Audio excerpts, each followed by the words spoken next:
все равно деньги не заканчиваются. Ну вот такие у меня проблемы, такие. Муфтия, ну что, это общественная организация, да? Это тоже такая же вот как бы социальная там структура, да? Я могу сделать вакфом весь свой бизнес. Все, что ты делаешь, приумножаешь свои деньги. Смотри, какой крутой человек, какой он полезный для ислама. Это не протестантская этика и дух капитализма, а исламская этика и дух капитализма. Знаешь, у меня в Коране вообще ты там... Как бы вот говорить исламская медицина, не исламская, это по сути не исламский вообще подход. Это все ерунда.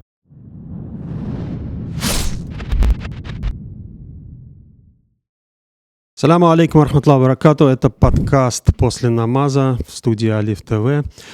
Пользуясь случаем, мы решили сегодня ответить на ваш призыв. В комментариях была просьба продолжить тему социального предпринимательства, побольше поговорить об этом. И сегодня мы решили как раз этим и заняться. И вот я хочу сразу тогда у Али Хаджи спросить, вот определиться с терминами, что вот вообще ты вкладываешь в это понятие социальное предпринимательство, потому что как-то странно, вот вроде социальное это что-то такое некоммерческое, а предпринимательство это про деньги, как это вообще сочетать? Потому что люди думают, что может это какой-то очередной какой-то разводилово, какой-то просто обман. Ассаламу алейкум рахматуллахи баракату. Так, давайте будем разбираться. До определения термина «социальное предпринимательство» нужно, я думаю, сначала разобраться в том, что такое вообще социальная деятельность и какая еще деятельность бывает. Социологи вот такое вывели устоявшееся понятие, поделив гражданское общество на сектора. Есть государственный сектор, есть коммерческий сектор и есть некоммерческий сектор. Государственный, что такое, понятно, коммерческий тоже, что такое, понятно, сектор. А вот некоммерческий сектор – это такая ниша жизнедеятельности гражданского общества, которая занимается решением обычно социальных проблем. То есть это работа, которая строится на какой-то миссии, на решение каких-то соцпроблем. И вот вся эта работа вот в этой нише, она называется социальной работой. Такой же синоним есть, что это работа некоммерческая, да, то есть некоммерческие проекты, некоммерческая деятельность. И вот здесь тоже нужно уточнение, что вот НКО, например, в российской юриспруденции есть такое понятие, как НКО, да, некоммерческая организация. В исламе тоже есть эти понятия, как бы, и исламское сообщество, оно как бы давно и, в принципе, с первых дней построено на признании значимости вот этого третьего сектора. Вот. А сегодня это уже вот весь мир принял вот эту культуру. Ну, естественно, в разной форме была, наверное, и раньше у них эта культура. До нас были христиане, это тоже достаточно такой альтруистский такой сегмент там очень значимый. Вот. Так вот, что такое некоммерческая деятельность? Некоммерческая деятельность – это деятельность, которая учреждается, например, проект какой-то марафон, какая-то гуманитарная деятельность, какие-то проекты. Это вот все, что учреждается для того, чтобы решить какую-то социальную проблему, но вот эти вот проекты, они могут тоже генерировать какую-то выручку.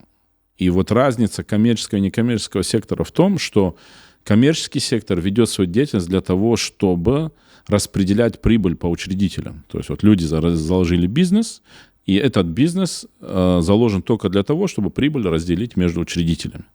А вот некоммерческая сфера, даже если она зарабатывает, эта прибыль, она направляется на деятельность этой же организации. И, в принципе, и во всем мире, и в России точно так же государство является гарантом и блюстителем вот этого порядка, чтобы заработанные деньги направлялись на деятельность. Ну, заработанные, я имею в виду, собранные в том числе благотворительные средства, либо какая-то монетизация, то есть если организация что-то продает, что-то создает, какие-то товары и услуги в рамках своей деятельности, за которые люди готовы платить, вся вот эта вот прибыль должна направляться на развитие вот этого некоммерческого проекта. И вот теперь вот в этой области с недавнего времени появляется такой термин «социальное предпринимательство». Что такое социальное предпринимательство? Там куча разногласий, вот даже у западных. То есть всем понятно, что такое социальное, всем понятно, что такое предпринимательство. А вот в увязке не совсем понятно, да, что еще если с исламом как-то связать, вот это уже совсем вопрос. Да. Но когда речь идет о социальном предпринимательстве, в большей степени речь идет о применении технологий построения бизнеса в социальной сфере. Угу. Вот. Почему появилось вообще это понятие, я так думаю? Оно появилось потому, что люди, которые работают в социальной сфере, обычно волонтеры. А к волонтерам обычно требований никто особых не предъявляет. И вот эти волонтеры начинают заниматься вот какой-то такой самодеятельностью, которая нарушает, видят ли они этого или не видят, все равно законы же Вселенной одинаковые, то есть этот мир одинаково работает. И есть в управлении, в менеджменте тоже определенный закон. Да, и результат такой бывает тоже самодеятельный. Да, и вот эта самодеятельность, она как бы, когда в основу берется, что мы это делаем ради людей, это благотворительность, поэтому мы, так никто не говорит, но есть такой язык действий, да, он звучит так. Поэтому к нам никаких претензий быть не должно. Как мы это делаем, в каком виде мы это делаем, профессионально мы это делаем или нет. И вот такая порочная практика, она, в принципе, зарождается вот на том чувстве неудобства спросить человека, который делает добро. Угу. Это можно привести вот такую аналогию с положением, когда человек в долг берет. То есть самый большой, самый длинный аят в Коране относительно долга и обязательства записывать, когда один человек берет у другого в долг. Но вот в 99% мусульмане, по крайней мере, на моей практике, не записывают этого. Почему? Потому что этически им кажется, что это не очень. Ну да, как бы стыдно, типа я тебе не доверяю, да, зачем как записывать? будто это акт недоверия. Вот то же самое в благотворительности. И потом уже вот в последние годы, я думаю, я так еще поискал, почитал, это, наверное, история соцпредпринимательства, когда уже начинается так определяться, оно, наверное, вот в глобальном мире, там ему лет 20, не больше, вот этому понятию. То есть тут уже приходят люди, и, наверное, это с подачи коммерческих предпринимателей, которые, в принципе, являются донорами основными, они начинают выставлять требования. Слушайте, ребята, давайте это делать профессионально. Потому что мы видим, что... Потому что вопрос в реализации или, в правильном и эффективной реализации благотворительных средств, он же не только в области порядочности заключается, а еще в области профессионализма. Человек может быть глубоко порядочным. У меня много людей в жизни, которым я могу доверить номера и коды всех своих счетов и оставить свои деньги, и доверить свою семью, и все. Но в плане профессиональном, например, среди них есть люди, которым я не могу доверить водить машину, потому что он ее не может водить, нет у него этих навыков, или управлять чем-то. Вот. Поэтому появляется вот такой термин, который, в принципе, означает в большей степени это применение технологий бизнеса, устоявших технологий бизнеса в реализации социальных проектов. Следовательно, социальный предприниматель – это тот, который ведет такую гибридную деятельность. Профессионально, он активно принимает правила менеджмента в социальной сфере. А есть какие-то примеры положительные? И не мусульманские, и в мусульманской среде вообще кто профессионально работает? Есть. Обычно позволить себе профессионально могут устоявшиеся какие-то фонды, например. Потому что у них есть...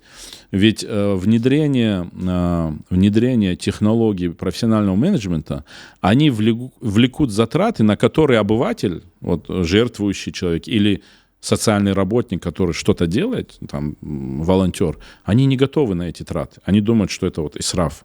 Например, обучение сотрудников, скажем, да,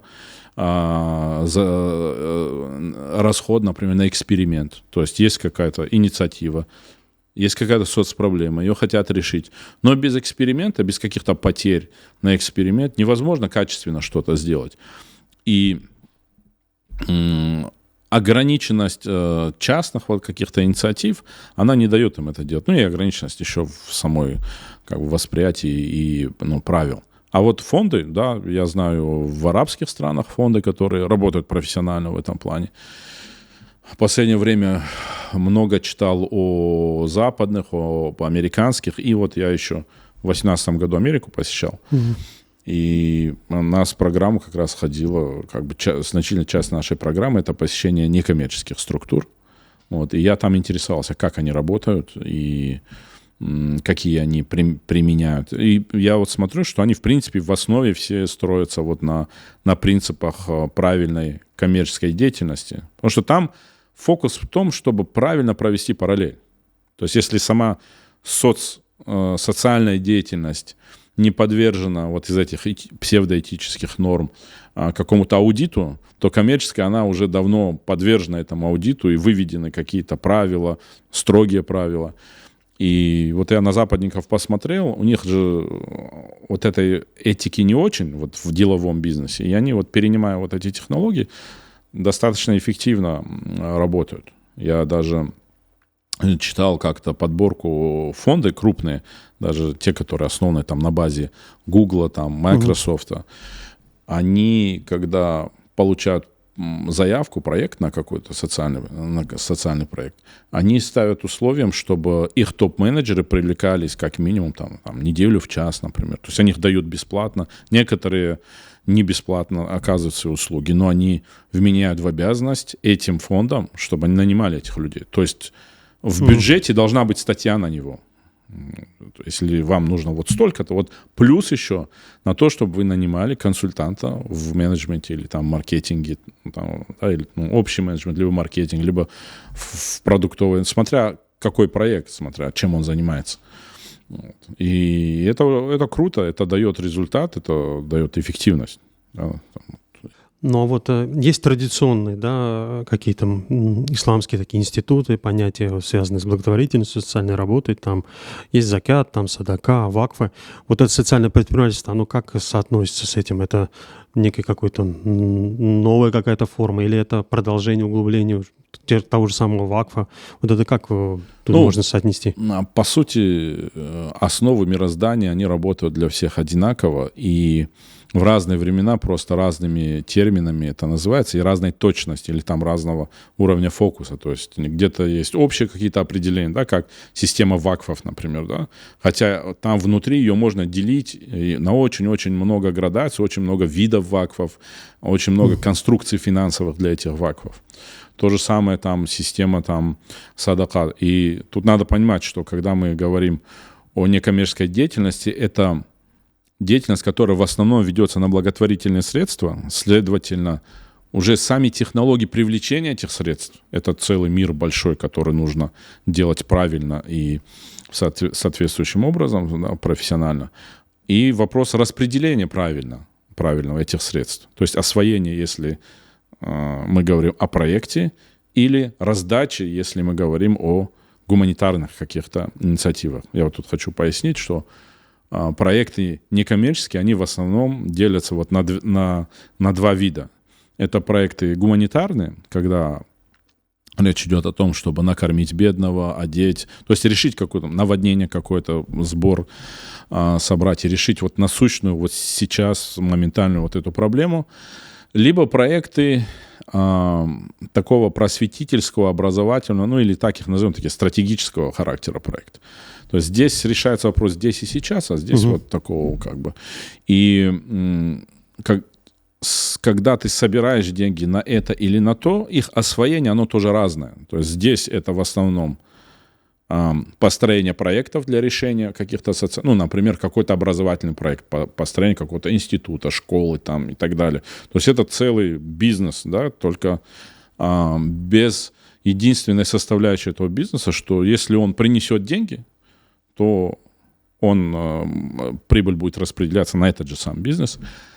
И еще одно отличие вот в начале, что учредителями вот такого бизнеса являются благотворители, а учредители коммерческого бизнеса являются предполагаемые выгодополучатели. Да? То есть это коммерческие люди. Ну, это вакф получается, да, по сути? Это вакф. Не всегда это вакф. Это может быть... То есть у вакфа есть сложившиеся такие определения, что, хотя оно сейчас меняется тоже, что вакфовские средства обычно вкладываются, ну, для зрителей, да, кому непонятно, что такое вакф. Вакф — это в шариате, это имущество остановленное, если так коряво дословно переводить, для пользы мусульманского сообщества. То есть вся польза, это обычно это что-то коммерческое, приносящее прибыль. И вот эта прибыль, она определяется, что эта прибыль принадлежит обществу мусульманскому.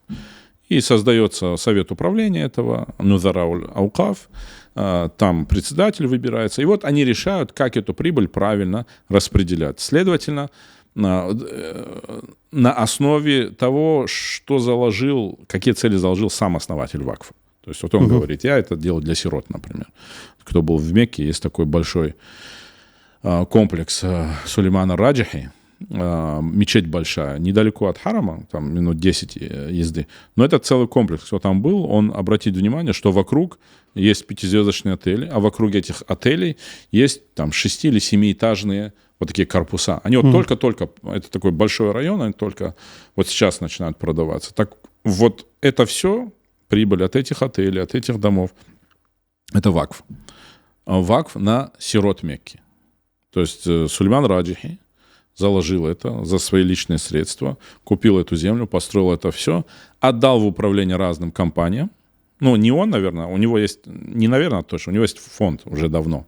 Там есть управление. И вот это управление этого фонда, скажем, 5-звездочные отели, это там Millennium, Hilton, еще какой-то там, то есть такие сетевые отели. То есть, и часть их прибыли идет на содержание сирот. Вообще вся, 100%. Вся прибыль, за исключением операционной, наверное, расходов операционных.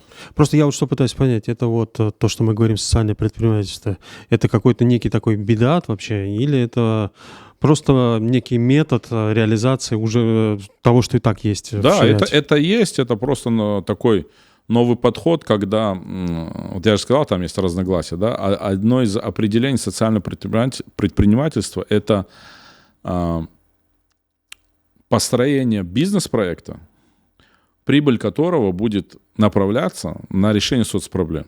Это вакф, то есть это старинный наш вакф. Просто у нас культура вакфа самого и его разные формы, да, его технологии, они давно вот выветрены из общества. Люди просто знают, да, вот надо вакф там заложить. Но когда подходишь предметно, то есть люди массово не разбираются. Они говорят, да, вот лучше просто вот так я отдам, и как бы это вот все сложно, какие-то там формы его. Вот. Потому что, ну, на самом деле в исламе, в его первородном таком состоянии, это все эти технологии есть, там ничего нового нет. Вопрос только о том, что адаптация этих технологий под современный мир, да. Ну и вот эти вот отели, там, Hilton, вот, которые в этот вакф, да, как бы заложены, они как управляются-то? Ну, думаю, наверное, эффективно, раз если это Hilton, и 100 лет это существует, не закрылся. Сами отели, потому, то есть сами эти здания, потому и отданы в аренду. Вопрос управления этих отелей — это не забота фонда. Они выбрали из всех управляющих, самых крутых, получается. Вот. Они сдают этим отелям в аренду эти здания. То есть они получают, приходит Hilton и говорит, я хочу арендовать вот этот корпус. Вот у нас в Стамбуле, вот около молов Стамбул, видел, Hilton появился. До того, как там появился Hilton, это какой-то владелец, коммерсант построил это здание. А потом стал искать. Hilton сюда придет, или Sheraton, или кто там придет, там, Hyatt. Ну, нашелся Hilton. И вот владелец отдал Hilton'у это здание. Получает за это аренду. А Hilton уже внутри делает свой бизнес. Понятно. Но если мы говорим про социальное предпринимательство, что его надо как-то внедрять, там вот эти все идеи, получается тогда, значит, есть проблема, раз ищем какие-то выходы. По крайней мере, вот в русскоязычном таком постсоветском муссульманском пространстве. Зачем оно вообще нужно, да. И почему так сложилось, что есть вот 3 сектора это гражданское общество, вот так вот общепринято. Она и вот в арабском мире принятая такая вот как-то определение, да, там его называют 3-й сектор. Если кто загуглит, он увидит, там прям будет определение масса, да, то есть зачем он нужен. изначально это же все закладывалось и придавалась ему шариатская норма. В нашей религии еще и придавалось значение очень желательного дела, потому что государство и бизнес, они не могут решать всех социальных проблем. Потому что они заточены чуть на другое. Ну, государство какие социальные проблемы обычно решает? Образование, медицина, ну и армия, содержание армии. Это еще вот, по-моему, английский такой экономист Адам Смит. Вот он человек, который был за то, чтобы государство вообще не вмешивалось в экономику. Он за рыночную экономику, там, праотец рыночной экономики. Он говорил, но при всем этом все-таки есть ниши, которые государство должно само датировать, оно само должно обеспечить. Вот эти три сферы. Там же есть пенсии, там всякие поддержка инвалидов, там малоимущих. Вот, да. А на самом деле таких ниш очень много, которыми государство заниматься либо не будет, либо не может. Такое же тоже бывает, что нет у государства столько денег. Это мы привыкли государством называть какие-то страны, у которых много нефти, газа, и денег нет только потому, что их куда-то девают и воруют. Да. А на самом деле есть же страны, у которых нету столько денег. И государство не может.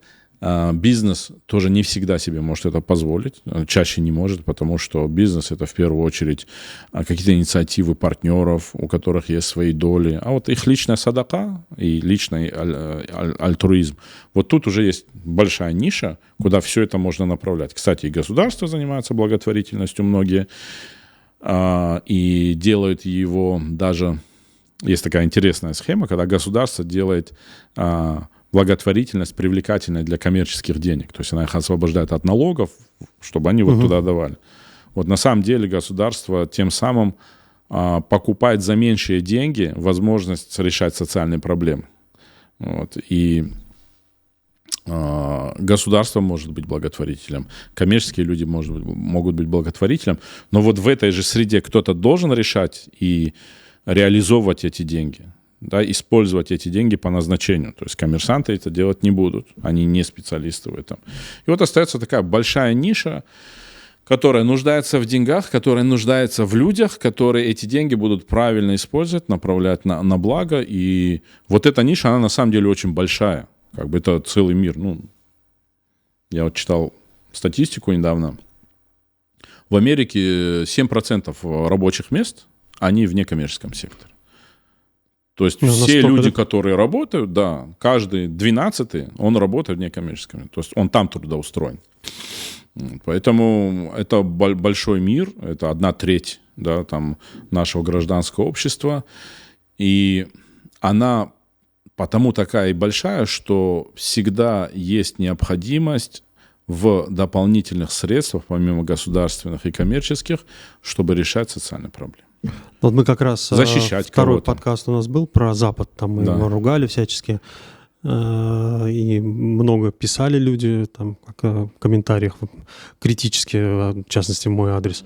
Но вот я как бы продолжаю эту тему, что, наверное, вот в данном случае вот как раз у Запада-то можно было не поругаться, а вот серьезно поучиться, потому что такой системы вот социальной активности и глубины понимания необходимости гражданского общества, фандрайзинга и как это все должно работать, вот настолько укорененного, ну, нигде в мире нету. И там как бы вопросов не возникает, если какие-то компании, сборы и... Ну, смотри, это целая индустрия, действительно. Да, я вообще не любитель вот в этом контексте делить там на Запад, Восток, там Китай, там на каждом историческом этапе кто-то обладает технологией, кто-то выбирается вперед, кто-то порох придумал, кто-то бумагу в свое время придумал, кто-то это. Вот Запад на сегодняшний день, если вот его определять, вот, ну, вот как мы привыкли понимать Запад, ну, давай это назовем, вот такая страна есть, Запад называется. Вот эта страна сейчас обладает самыми передовыми технологиями, в первую очередь в управлении бизнес-процессами. То есть вот люди многие недооценивают это. Недооценивают. Кажется многим, что деньги, они вот сами работают, что люди сами работают. Нет. Управление людьми, персоналом ну и как общее понятие управления бизнес-процессами, Запад впереди планеты всей. Означает это, что мы плохие там или они все у нас подсмотрели. Я вообще вот такие вещи в этом контексте лучше не рассматривать. Вот как, я не знаю, там русские цари пользовались дамасскими шлемами, да, там с аятами, да, их, наверное, это не этот. Ну или там европейские короли отправляли своих детей в Андалусию, чтобы научиться читать на том языке, на котором была в то время вся наука. Их, наверное, это не было в контексте цивилизационной какой-то борьбы, хотя, может быть, элементы были, но исходили вот из реальных вещей. И соглашусь, знаешь, в чем я с тобой? Знаешь, в чем соглашусь с тобой?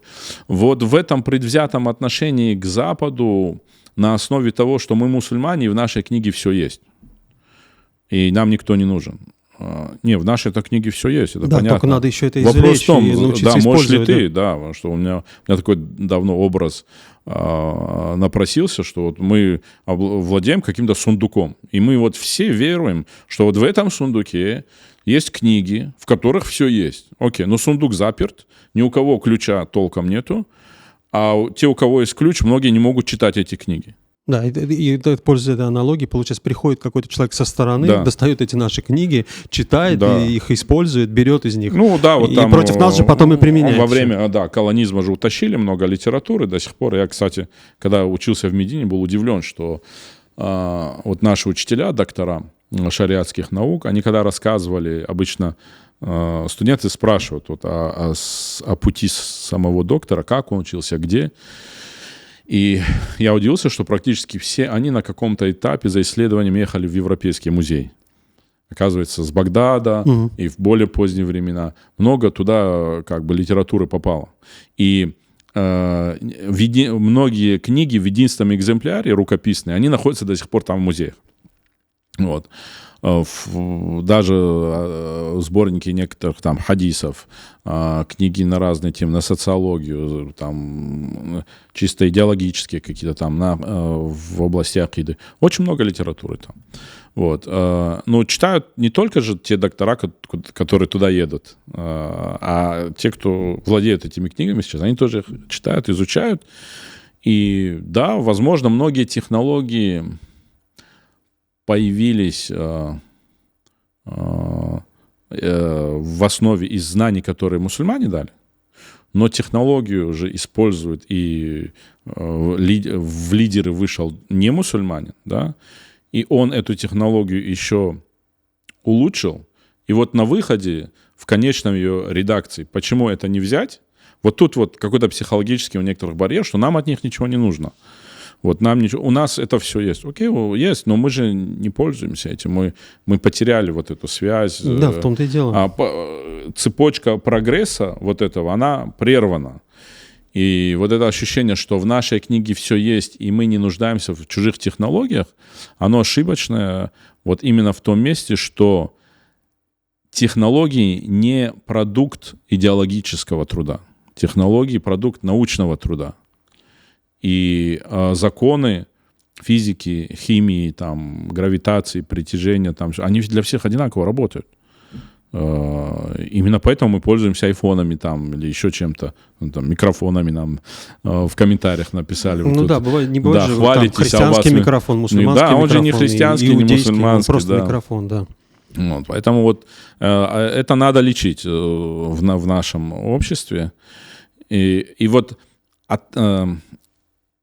ставя преграду между собой и наработками Запада, особенно в некоммерческой сфере.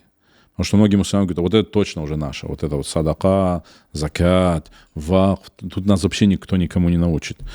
Вот я скажу такую интересную вещь. Я знаком с одним из альтруистов в возрождении технологий вакфа с Саудовской Аравии. То есть государство, которое, в принципе, ну, там практикует это все и все возможности есть. Он говорит, вот специалистов по вакфам, вот таких вот прям вот технологов теоретических, да, которые могут серьезно поговорить о видах вакфа и выверено с шариатом, с основами и так далее.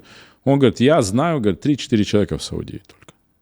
Вот в целом вот это народе. Вот, 3-4, вот, которые реально серьезно могут поговорить, провести параллели и дать вот выжимку вот для нашего века, для нашего как времени. Это сегодня можно да, работать как это реально, все да? можно реализовывать. Да.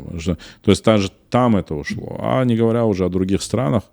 Вот. Но мне кажется, во многих мусульманских странах вот эту вот тему вакфов просто уже государство задавило. То есть там уже стерлась грань именно между вот общественным таким вот сектором Да. и государством, которое просто... Это называется вакф, а по сути это просто государственное национализированное имущество. Ну, с вакфами, если об этой стороне говорить, с вакфами была серьезная борьба в постколониальный период, потому что вакфы настолько... Они же были заложены, скажем, там несколько веков назад, некоторым 10 веков.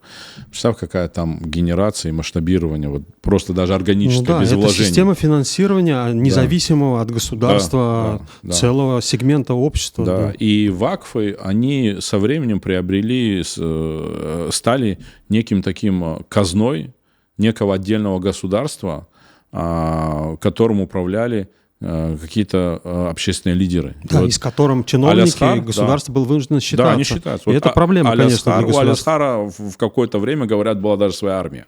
Вот, то есть какие-то вооруженные свои силы. Вот, то есть они абсолютно не нуждались ни в каких. И их стали душить намеренно, где-то забирали, где-то там банкротили их, где-то еще что-то делали. Но мы сейчас же не о том, мы говорим о том, что вот такую форму вакфа можно задушить. Это значит, что нужно придумать другие формы вакфа. Да? То есть, как бизнес. Вот нельзя сейчас по закону вот так. Ага, сейчас мы меняем. Вот, как бы это, да? Здесь закроют. Это же как вода. Вот. И опять-таки тут вопрос встает, что есть ли вот эти люди, где они... Я так понял, что ты об этом спрашиваешь, которые вот активно этим занимаются, они известны, вот видно их, и какие-то хорошие примеры, да? Очень большой дефицит, очень большой дефицит. Ну, вообще дефицит и очень большое как бы недоверие и со стороны бизнеса, в первую очередь, ну, вообще вот к этой сфере, особенно у нас в постсоветском пространстве, как бы вот, не знаю даже, с чем это связано, возможно, еще с времен советских, как бы вот есть такое общее большое недоверие, даже отторжение вот каким-то общественным инициативам, вот как было там все время, вот общественность сказала то, все, и у людей, может, отбило вообще вот интерес к этому всему, потому что, как правило, это все была какая-то такая бюрократическая компанейщина, или же это какое-то было просто мошенничество, как в 90-е, там, когда часто под видом каких-то фондов там собирались деньги, там, не знаю, жертвам Чернобыльской аварии, а в итоге на эти деньги дети там чиновников ехали в загранкомандировку поездки. И вот это у людей сформировало вообще такое вот отторжение к этому отношение, что если какой-то вот кто-то говорит про помощь обществу, про какие-то там социальные инициативы, ну, это точно значит мошенник. Да, проблема комплексная. Давай так, несколько выделим основных, которые вот сейчас мне сразу на голову приходят. Первое, это связано с нафсом. Проблема. То есть, проблему мы сейчас определяем как слабая готовность людей жертвовать. Да? А теперь мы будем говорить, почему. Первая проблема – это то, что нафс очень любит деньги. Аллах Субхану ва Тааля в Коране говорит: «Зуйина линнаси хуббу шахават минан ниса валь банин валь канатир аль мукантарати минал захаби валь фиддати». И аят дальше. Ну, нафс любит и славу тоже. Вот. И сейчас пока в контексте... готовы были бы жертвовать ради того, чтобы прославиться. И как вы... Я сейчас тронусь, да, коснусь. Это вот пока в контексте денег. То есть человек любит деньги, любит как бы плотские утехи. У него фитра такая, да, он склонен к плотским утехам, к деньгам и к богатству, которое, вернее, к богатству, которое выражено бывает деньга, серебро, золото, пашни, земли и так далее. И всякий раз, как представляется возможность не отдать деньги, человек часто спотыкается на этом, как бы он не выдерживает это. И вот в исламе же есть две категории отдавания денег. Это закат и садака. Закат обязателен. Но сейчас же нету государства, которое вынудит тебя отдавать. Вот. Поэтому готовность отдавать закат и готовность отдавать садака, уже вот силовиков нет, которые тебя заставят, если даже ты не хочешь, да? У тебя остается только вот духовное. Но они по степени тоже рады. То есть вот это обязательно, как намаз, А вот это желательно, как сунна, например, да? Как витр, как другие виды поклонения. Или есть хадж, есть умра, да, и есть там какие еще там виды поклонения. И вот есть минимум, а есть уже такая плюс бесконечность, где ты можешь зарабатывать себе аджр. И все вот здесь, вот в эту готовность, я не говорю, что это вот единственная причина, но пока я про нее закончу, возвращается к состоянию внутреннему человека, насколько он считает свой расход вкладом в свою будущую жизнь. Вот насколько реально это для него осязаемая вещь. Почему я говорю в будущую жизнь? Потому что прямо на моменте, когда ты расстался с деньгами, ты уже все. То есть эти деньги, даже если будут неправильно использованы, ты уже получишь аджр за это. Ты не получишь решение той проблемы, на которую ты пользовал, да, но вот аджр ты получишь. И поэтому, когда человек вот по минимуму, мне нравится такой термин ввел из братьев один в соцсетях, по праву или по братству, или по любви там, да, как бы. То есть вот по праву это вот минимум. Да, то есть ты должен вот юридически 2,5% своего имущества, да, а вот по любви к своей религии ты вот только это должен или больше, должен больше. И получается, что расход, который должен вести человек, он больше какой-то вот минимальный, мизерный, 2,5%, и любая причина, там, родинка не там растет у кого-то или еще, она его сразу остужает. Вот мы же все сталкиваемся на улице с попрошайками. Мы же иногда им даем, иногда не даем. А они могут быть одними и теми же. Иногда у нас сильно включается, интересно, он не нуждается, он там может быть жулик какой-то и так далее. А иногда не включается. Это зависит от внутреннего состояния. Не всегда. Я, например, знаю людей, которые не то что попрошайкам, а принципиально даже в мечети в ящик ничего не бросают. Потому что считают, что эти деньги пойдут, так мягко говоря, не по назначению. Да. Поэтому, смотри, одна причина — это любовь к деньгам. Все, идем дальше. Другая причина, которая мешает людям жертвовать, это неизвестность того, куда они жертвуют. Это сейчас я вот защищаю жертвователей. Когда много неизвестности, человек боится. Нету отчетов, непонятно, как они будут использоваться, непонятно, какой результат за это. Потому что человек же все-таки ради результата жертвует. Почему в гуманитарную сферу жертвований в 90%, а сюда 10% не доходит, если вот все стратегическое образование? Потому что здесь короткий результат. Дал, накормил. Но это нормально, когда жертвователь, какие все некие опасения, что, то есть мы должны его как бы убедить, должны ему как бы создать условия, которые бы его сделали комфортным для него жертвовать. Важно, какое он принимает решение. Вот я много же сталкивался, когда и муфтием был, я сталкивался с меценатами. Вот когда меценат не хочет жертвовать, очень важно, чтобы проповедник, не прямо это вот лично в этот момент тоже, если нет такой возможности, это вот мое обращение к проповедникам, к общественникам. Очень важно указывать потенциальным меценатам, что ошибка какого-то фандрайзера, скажем, да, какой-то организации в их делах, она может тебя привести к тому, что ты перестанешь на это расходовать. И тогда ты потеряешь свой аджр. Ты не только же деньги сохранил, ты же аджр тоже потеряешь, что все, ты уже не отдал. Вот. Но более желательно это, наоборот, пересогнуть ту черту и вот туда шагнуть, вот как американцы сделали. То есть он же профессионал. Меценаты обычно профессионалы в зарабатывании денег. Следовательно, если это не криминальные деньги, они, значит, профессионалы в управлении бизнес-процессами. То есть они либо инвесторы, и они знают, там у них есть определенные, либо они бизнесмены. Что работники по найму обычно не имеют столько много денег. Это либо у кого есть бизнес, либо кто-то занимается инвестициями. И они знают хорошо технологию управления. Почему бы им туда не шагнуть? Сказать: ребята, я вам дам денег, но я еще туда хочу шагнуть. Можно? Я там вам помогу. Я хочу посмотреть ваши планы. Я хочу подвергнуть их экспертизе. Может быть, сторонней экспертизе.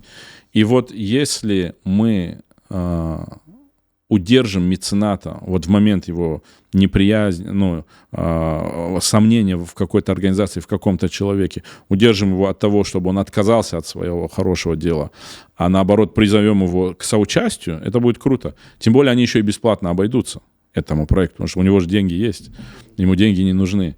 И затаскивая его туда, там, выпросив у него час в неделю его консультаций, этот же человек, возможно, час его консультации стоит 2, 3, 5 тысяч долларов на стороне. Люди с опытом.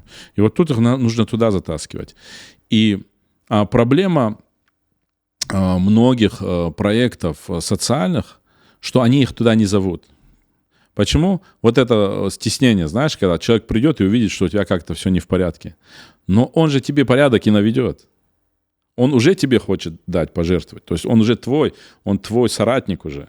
Позови его, он тебе порядок там и наведет. Если он маркетолог, в маркетинге поможет. Если он там менеджер общего категории, там, если он продуктолог, и ты какой-то сложный продукт делаешь, он в этом поможет. Вот. Поэтому здесь первая причина, вот, резюмирую, что мало жертвуют, это то, что любят люди, деньги при любой возможности сворачивать свои инициативы благотворительные. Второе, это то, что много неизвестности в проектах, и реализаторы проектов боятся привлекать экспертизу. Даже есть такое устоявшееся выражение: у мецената вместо денег попроси совета, а деньги он сам тебе даст. Вот позови его и скажи, как ты думаешь, как мне лучше сделать? И он сам тебе нужно вот это. Я за всю свою историю, наверное, только одного человека встретил, и то потому, что он профессиональный менеджер, он обучает менеджменту людей, да. И он только меня спросил: а у вас есть бюджеты, заложенные на развитие вашего дела? Не просто вот содержание его помимо развития. Я говорю: о, как круто. Я говорю: ты первый, кто спросил. Нету. Он говорит: так же неинтересно работать. Проект же должен развиваться, расти.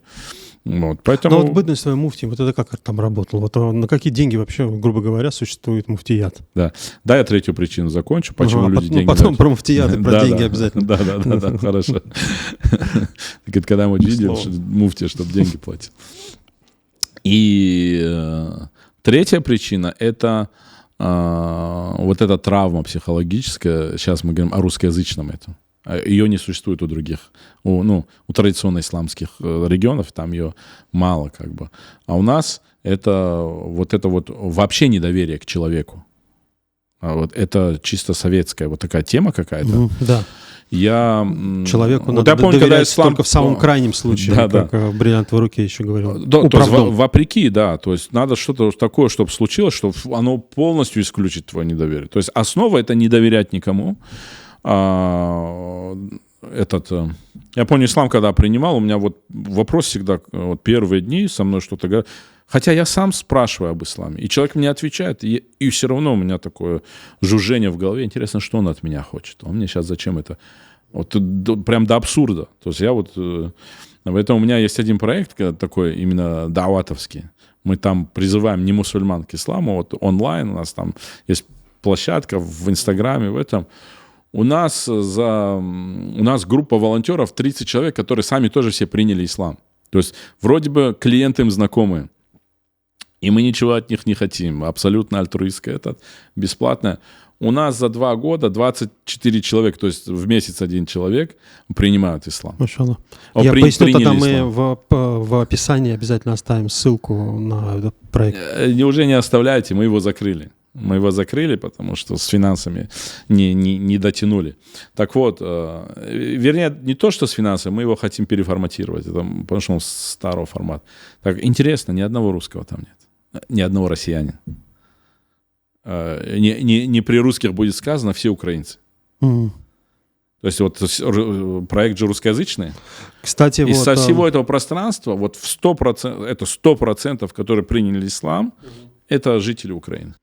У нас в свое время, когда я еще в бытность мою на islam.ru, такой был крупный сайт, не тот Islam.ru, который сейчас, а Islam.ru до 2010 года, кому интересно, могут покопаться и выяснить там ситуацию, что произошло. Это был как бы крупнейший сайт, такой легендарный на русском языке об исламе для мусульман. Да.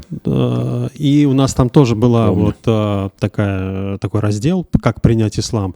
Ага. И тогда тоже мы удивлялись. Очень много было, кстати, людей, которые принимали ислам, украинцев. Мы тогда тоже не очень понимали, в чем дело, почему интерес такой именно в Украине. Да, там очень много разницы в восприятии внешнего мира. И вернусь. И вот эта вот готовность жертвовать, она одна из самых низких вообще в мире, в России. Я это взял, знаешь где? Есть такой фонд «Нужна помощь». По-моему, Олешковский его учредитель. Фамильярничаю, я имя не помню, поэтому, а то бы сказал. Дмитрий, по-моему. Дмитрий, да. Митя Олешковский. Да, все, да, вот. Прекрасный человек, который сделал большое дело, на мой взгляд, вот для социальной сферы. Так вот, я как-то изучал их работу, смотрел, гулял по сайту и обнаружил такие несколько статей, что когда этот фонд начал работать, они-то работали, это же фонд для фондов, то есть это некий агрегатор, который другим фондам помогает размещать это. Но в любом случае, в конечном счете, это проект для сбора денег и их раздачи. И они обнаружили, что люди особо денег не дают. И мы, говорит, решили, я не знаю, это его статья, я уже не помню, чья там, решили исследование провести. И вот они где-то нашли данные, рейтинг жертвующих стран. Россия там была чуть ли не на предпоследнем месте. Как бы. Вот. И там тоже говорилось об этом. Мы, говорит, задумались, а почему? И вот потому что нету этой культуры. Видимо, вот советское время люди, наверное, и так себя считали, что их обобрали. Вот долгий период, наверное, да, что им везде недоплачивают. И вот сформировался такой вот мозг, который он не дает денег. И там в статье такой вывод, что мы решили значительную часть нашей деятельности фонда перевести в создание культуры. А потом уже будем их просить денег. И они открыли целый отдел, такой просветительский. Они переводят там книги. Я, кстати, там начитался этих книг. Машалла, молодцы вообще большие. Очень им благодарен. Если меня увидят, спасибо большое за перевод этих книг. Это очень мусульман тоже касается российских. У мусульман, наверное, меньше эта проблема. И вот они переводят книги о том, зачем нужно жертвовать вообще. То есть они об этом больше говорят. Сейчас это отдельным проектом стало. Я сегодня еще вернулся, посмотрел вот перед нашей передачей. И они его вынесли в отдельный проект. Смысл.ру, по-моему. И там вот все книги есть. Там можно приобретать. Не могу гарантировать за все книги, потому что там, может быть, права какие-то, все-таки взгляды разные у нас. Может, там права секс-меньшинств или еще что-то. Но вот то, что касается общественной деятельности, социальной, там очень крутые переводы, очень крутых исследований, американских в том числе. Вот. 2 книги могу порекомендовать мусульманам, которые собираются начать какое-то общественное дело. Первое — это Дмитрий Дикман «От намерений к результату». Это все, что касается стратегии построения проекта, социального, некоммерческого проекта. Вот. Основы его.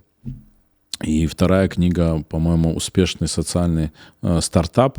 Это женщина-американка, которая открыла агентство по фандрайзингу. И начинала она с того, что... там она хулиганила, по-моему, вот эти равные права, там меньшинства, что-то такое. Какой-то проект хотела сделать. Но потом ушла, когда увидела, что там проблемы с деньгами, она ушла в исследование 5-летнее, несколько сот интервью провела с успешными социальными проектами. И вот этот вот весь капитал информационный, он выложен в этой книге, ее выводы. У него сейчас свое агентство фандрайзинга. То есть, чтобы было понятно, что это такое. Вот есть у меня, скажем, Академия Медина. Она существует на благотворительные деньги. Денег не хватает. Вот в Америке я могу вот это агентство нанять. Да, и они за какую-то комиссию, там, оговоренную между нами, они поставят нам работу по фандрайзингу, возглавят ее, внедрят технологии. Вот. То есть это такая аутсорсинговая услуга крутая. Вот нам она даже и не снилась. Вот в мусульманском этом мы Ну, у нас как-то даже это и зазорно воспринимается, как бы пользоваться услугами людей, которые будут тебе искать благотворителя. Это какой-то такой исламский жулик получается. У нас вообще, я часто слышал вот такие вот обиды, когда кому-то кого-то рекомендуешь, он говорит, а чему он может меня научить? Вот такое профессиональное высокомерие, непонятно на чем вообще основано. То есть человек даже не видит, что он-то сам в жизни ничего такого особенного не сделал. Но если сделал вот что-то вот такое, а у него столько вот как бы, а чему, кто меня может научить? Вот. Поэтому вот 3 фактора. Любовь к деньгам и слабая культура жертвования, она все-таки слабая. Она выше, чем у других у нас, у мусульман, но она все-таки слабая. Слабо, и это мое обращение к проповедникам, больше говорит. Проповедники стесняются об этом говорить, потому что обыватель им возвращает чем? Ага, деньги вам нужны, за деньги заговорили там или еще что-то. Не надо стесняться. В коммерцию, да. Самый скромный человек и самый порядочный человек в этой истории был пророк Мухаммад, саллаллаху алейхи вассалям. Он просил на эту религию, на развитие ее, когда Осман ибн Аффан, радийаллаху анху, принес 1000 динаров, там другие версии хадиса, что он принес вот охапку, мешок вот с золотыми монетами, и отдал их пророку. Пророк, когда на них смотрел, а это был сбор, пророк объявил сбор на какую-то военную, по-моему, операцию. И когда пророк вот увидел их, он говорит, после этого Осману ничто не навредит. Вот после такого вклада вот в религию. Вот, поэтому проповедникам, общественникам не надо стесняться. И Аллах Субхану ва Тааля, будучи владельцем всех богатств и создателем этих богатств, вменяя в обязанность человеку поклоняться, совершать намаз, везде там есть вмененная обязанность. Там, по-моему, в 1 или в 2 местах в Коране, точно не знаю, где намаз упоминается без расходования денег. А во всех остальных те, кто поклоняются и расходуют, те, кто совершают намаз и расходуют. И не надо этого стесняться. Почему? Потому что это плачевно тем, что мы обескровим все инициативы, которые призваны делать наше общество лучше. Они вот просто на баракате ничего не растет. Везде нужны какие-то средства, имущество. И пророк, когда в Медину переехал, первое он что сделал? Он социально обеспечил какую-то вот опору для мухаджиров, побратал их с ансарами, чтобы им было где-то жить, приземлиться хотя бы. Рынок, то есть экономическая какая-то сразу свобода. Конституцию они написали. Вот, поэтому зря мы попали в этот комплекс. Вот я говорю, вот проповедники и общественные деятели. Мы не хотим просить, мы не хотим...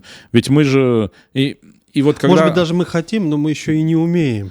И как-то люди побаиваются, какой-то внутренней готовности. Ну да, вот признаемся, мы хотели кого-то позвать тоже, чтобы с нами в этой беседе сегодня поговорил кто-то из тех, кто вот конкретно практикует, да, работает в этой сфере. Ну, все отказались.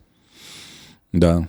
Ну, тут, может быть, другие факторы. Ну, люди, может быть, боятся еще, учитывая вот нынешнюю ситуацию. Я бы еще указал, что сами общественные деятели, проповедники, имамы, которые понимают, что для роста религии нужны средства и деньги, они не до конца осознают, что они предлагают же благо людям. Но мало ли как человек реагирует. Твое высокомерие не должно тебя как бы, ну что, я больше к нему не подойду. Ну, человек не понимает, что ты ему предлагаешь. Я вот часто пример привожу, у меня, ну вот сколько, я похвастаюсь.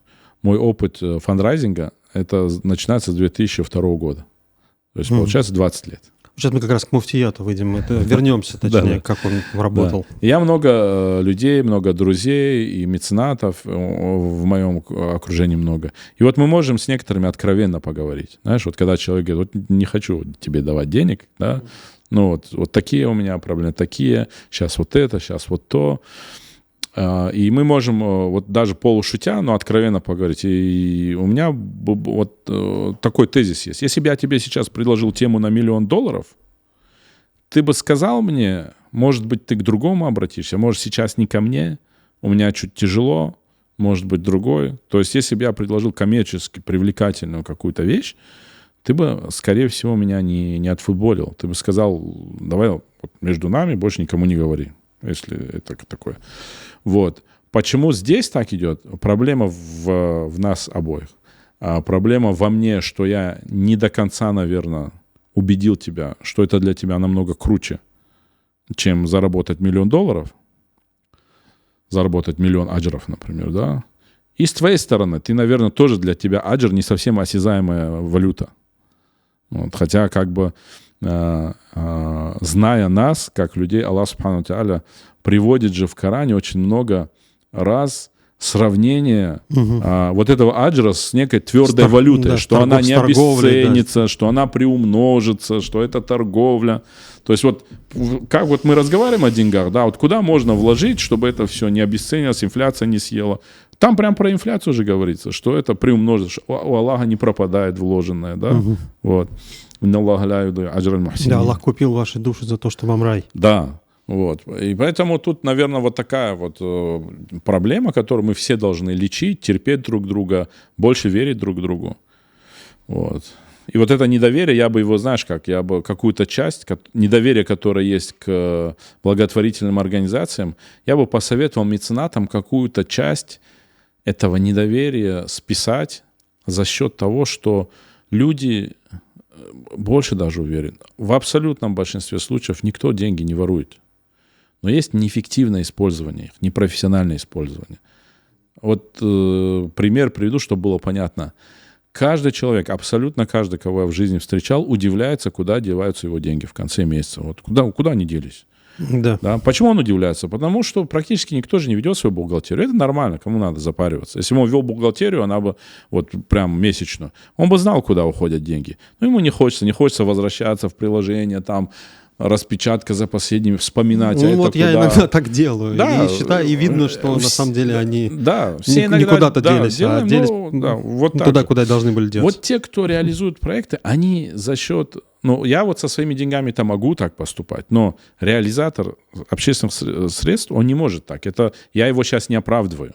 Я сейчас обращаюсь к тем меценатам, которые остыли в своих благотворительных порывах, потому что шайтан им нашептал, что там нечестные люди. Там обычно честные люди, но очень часто непрофессионалы. Поэтому вот мне понравилось, есть это интересное, такой ценное замечание. Деятель, сейчас уже общественный деятель, бизнесмен известный, Маргулан Сисимбай. Очень, я там пересмотрел все его видео и всегда вот жду. У него очень много размышлений хороших, такого философского плана и так далее. Но он крутой менеджер, и он сторонник японского такого подхода к менеджменту. И вот он такую интересную вещь сказал. Я, говорит, обращаясь к бизнесменам, что если вы смогли заработать эти деньги, то вы сможете ими лучше всех и управлять. Поэтому заходите, все, вы уже заработали, уже оставьте это вот постоянное приумножение, заходите в некоммерческую сферу и управляйте. И тогда вы создадите инфраструктуру профессиональную, хорошую. И это может быть как бы человеком, ну, делом его жизни тоже стать, как бы то, что дает ему удовлетворение как бизнес. Ну вот вернемся к социальному предпринимательству. Вот одном из определений, как я сказал, это зарабатывание денег, но в социальной какой-то сфере. Ну, приведу пример. Ты зарабатываешь деньги, например, бутилируя воду. От твоего намерения зависит, что у тебя первично. Дать людям чистую воду или дать себе прибыль. Так? Что является проверочным? Если для тебя первично дать людям чистую воду, то даже если у тебя расходы и доходы будут одинаковые, то бишь 0 прибыли, ты будешь держать этот бизнес. Потому что миссия выполняется. Ты будешь держать это. Если будет прибыль, то это будет для тебя таким приятным бонусом. Вот в таком раскладе ты социальный предприниматель. А есть чуть наоборот. Тоже человек бутилирует воду, тоже говорит, что мне очень важно чистой водой поить людей, но если там прибыли нет, он закрывает бизнес. Это говорит о том, что миссия у него дополнительная. Вот, кстати, вот Дмитрий Дикман говорит, что коммерческий сектор взял у некоммерческого, он цитирует какого-то гуру менеджмента, лучшее, что взял коммерческий сектор у некоммерческого, это миссия. То есть, когда выдвигается миссия какая-то, что мы это делаем не просто, чтобы деньги заработать, а чтобы там земля чище стала или еще что-то экологичное. Вот. Но это некое, может быть, лукавство Это все связано только вот с намерением. И для меня вот проверка такая, что если бизнес работает по нулям, и тебя это тоже устраивает, потому что ты две вещи делаешь. Здоровье людям, и у тебя там несколько сот или несколько тысяч человек трудоустроены. Это же тоже социальный вклад, обеспечить их работой. Все, значит, ты социальный предприниматель. Если нулевые прибыли чистые тебя не лишают энтузиазма, вот, значит, ты соцпредприниматель. Если нет, ты коммерческий предприниматель. Ну вот, возвращаясь опять же все-таки к муфтиятам, тогда я уже по-другому немножко вопрос поверну. Как сейчас мы назовем муфтиев, да, соцпредпринимателей? Вот по сути, вот как бы муфтият, ну что, это общественная организация, да? Это тоже такая же вот как бы социальная там структура, да? Это не государственная, но в России она по сути превратилась как бы в такую окологосударственную, квазигосударственную, некий такой институт. То есть вот без государства, получается, муфтияты в России исчезли бы просто? Сейчас, на данный момент. Ну, смотри, кто бы финансировал тогда? Давай я чуть внутрянку муфтиятскую расскажу. Да. Я же муфти бывший, и многие не знают этого. Вот как там социальное предпринимательство было? Юридически духовное управление, любое духовное управление, это не НКО, это не коммерческая организация. В том числе Русская Православная Церковь. И фактически. РПЦ тоже. Государство не то, что там может, не может. Государство не имеет права государственные деньги напрямую выделять этим организациям. То есть нет такой статьи, нет такого министерства. Ну да, государство отделено у нас от религии как бы. Вот. Но государство может их поддерживать, если инициативы какой-то НКО бьются с интересами государства. Борьба с пьянством, там, оздоровление там, или еще что-то, укрепление института семьи и так далее. Вот. Так они им помогают. Ну, конечно, там делится, кто в милости, кто не в милости, конфессия доминирующая, не доминирующая. Это вот так работает. Но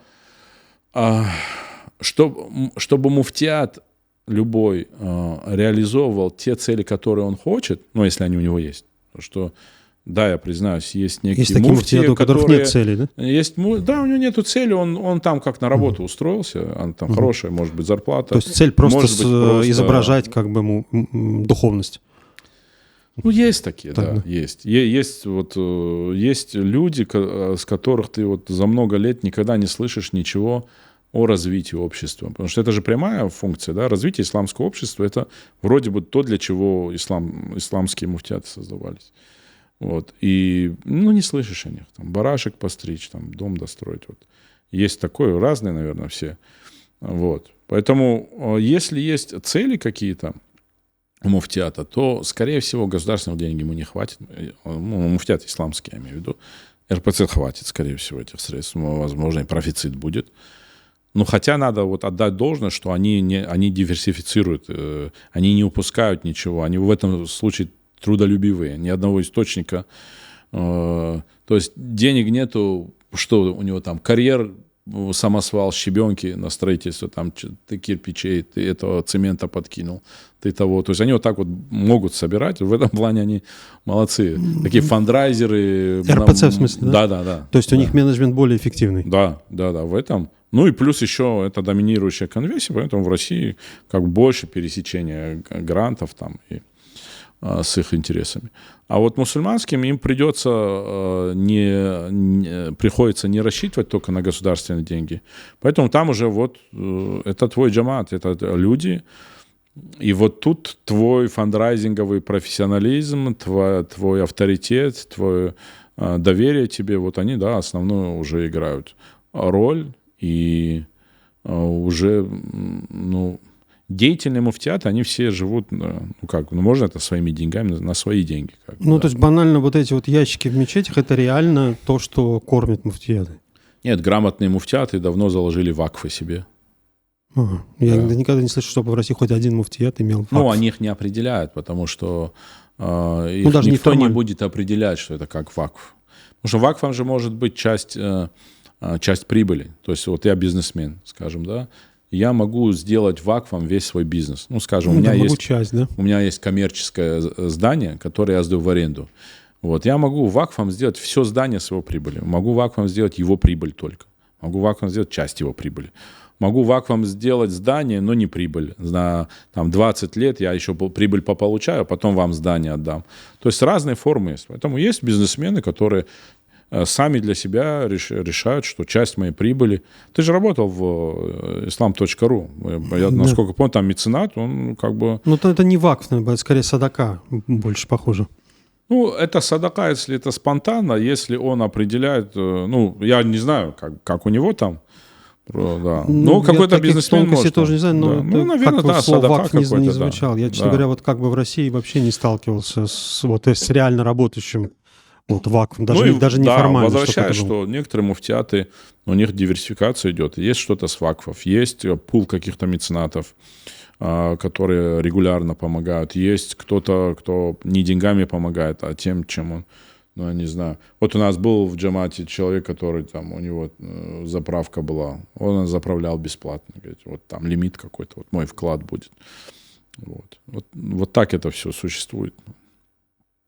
Ну, вот возвращаясь к недоверию, ты просто вспомнил такой случай, реальный случай. Не буду уж говорить, в какой мечети, в каком городе.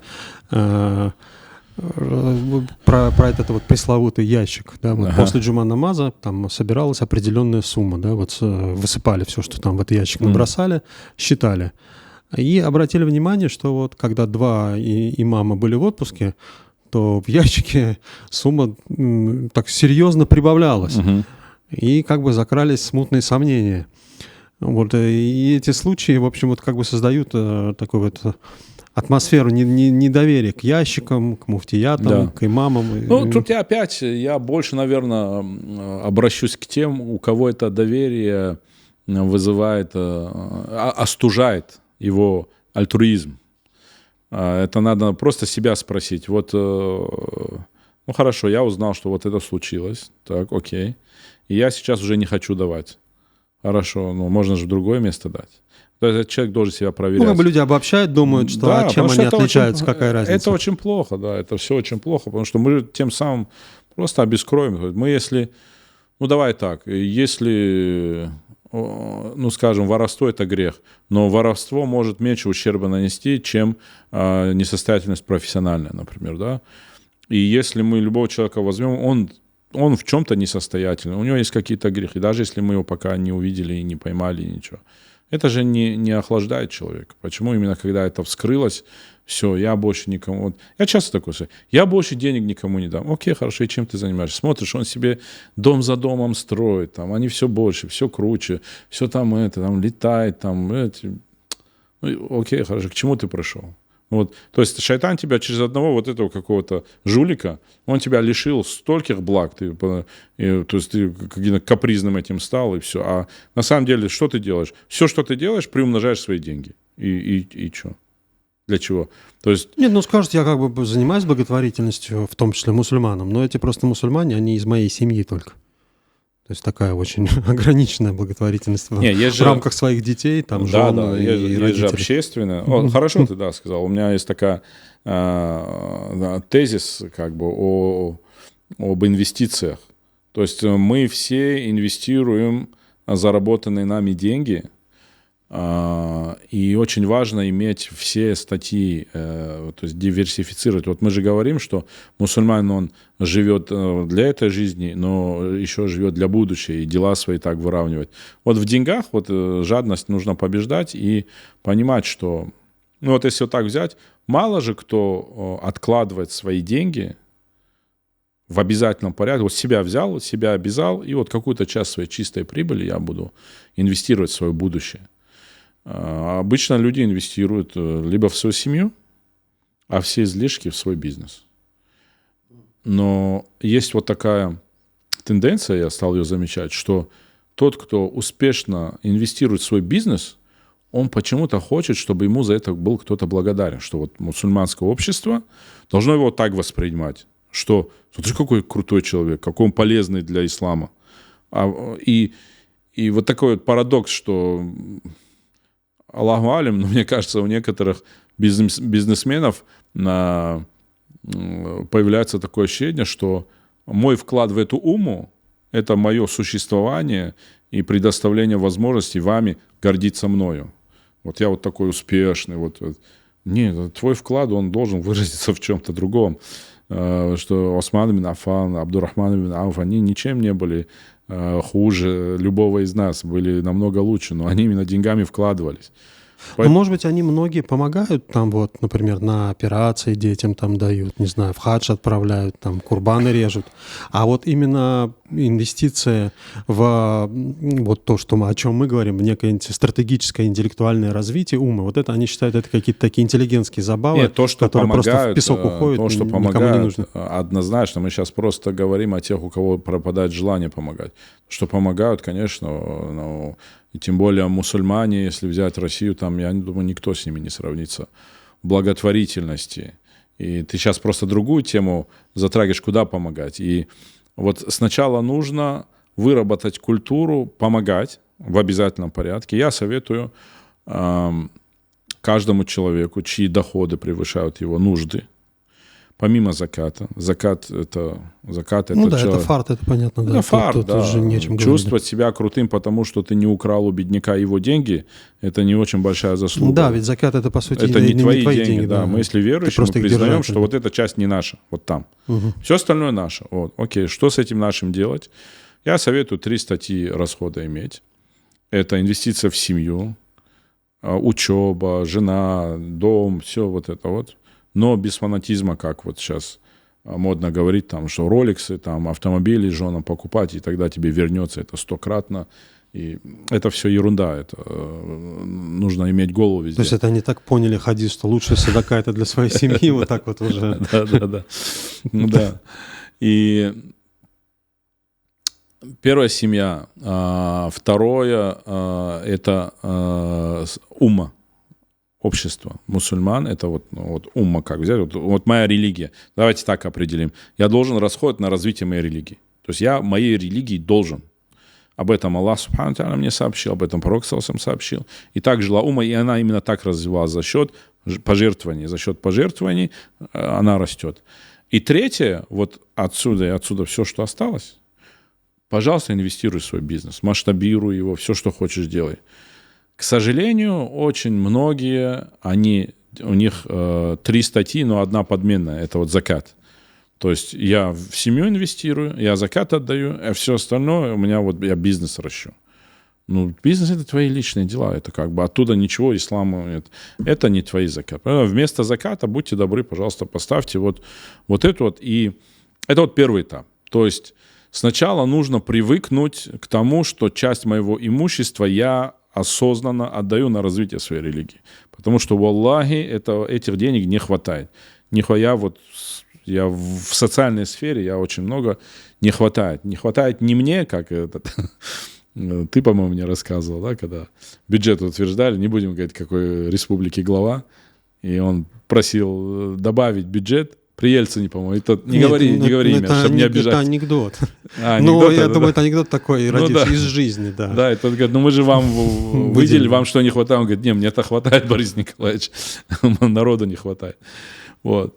Денег не хватает в этой сфере. И поэтому какую-то часть, 5%, 10%, не надо, больше 10 не советую, потому что тяжело будет, как тот сахаби, который каждый день, через день постился, а потом жалел, что пророк не послушался.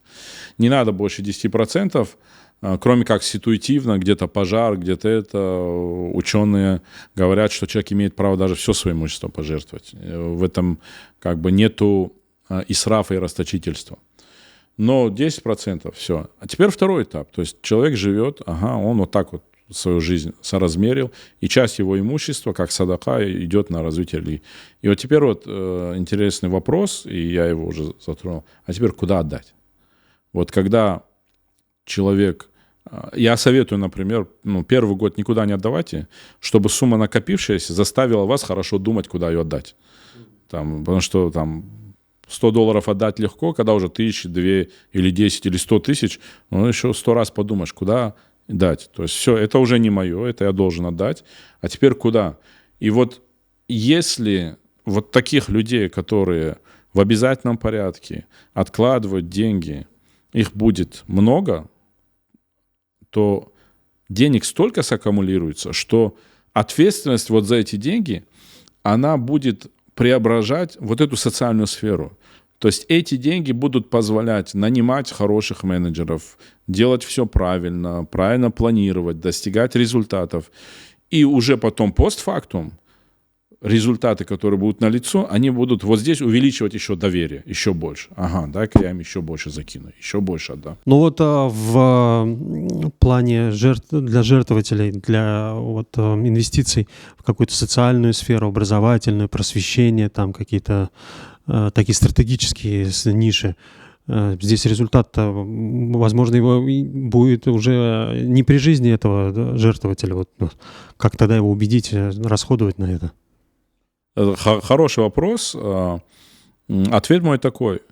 Да, на самом деле есть проекты или есть социальные проблемы, решение которых может занять много времени.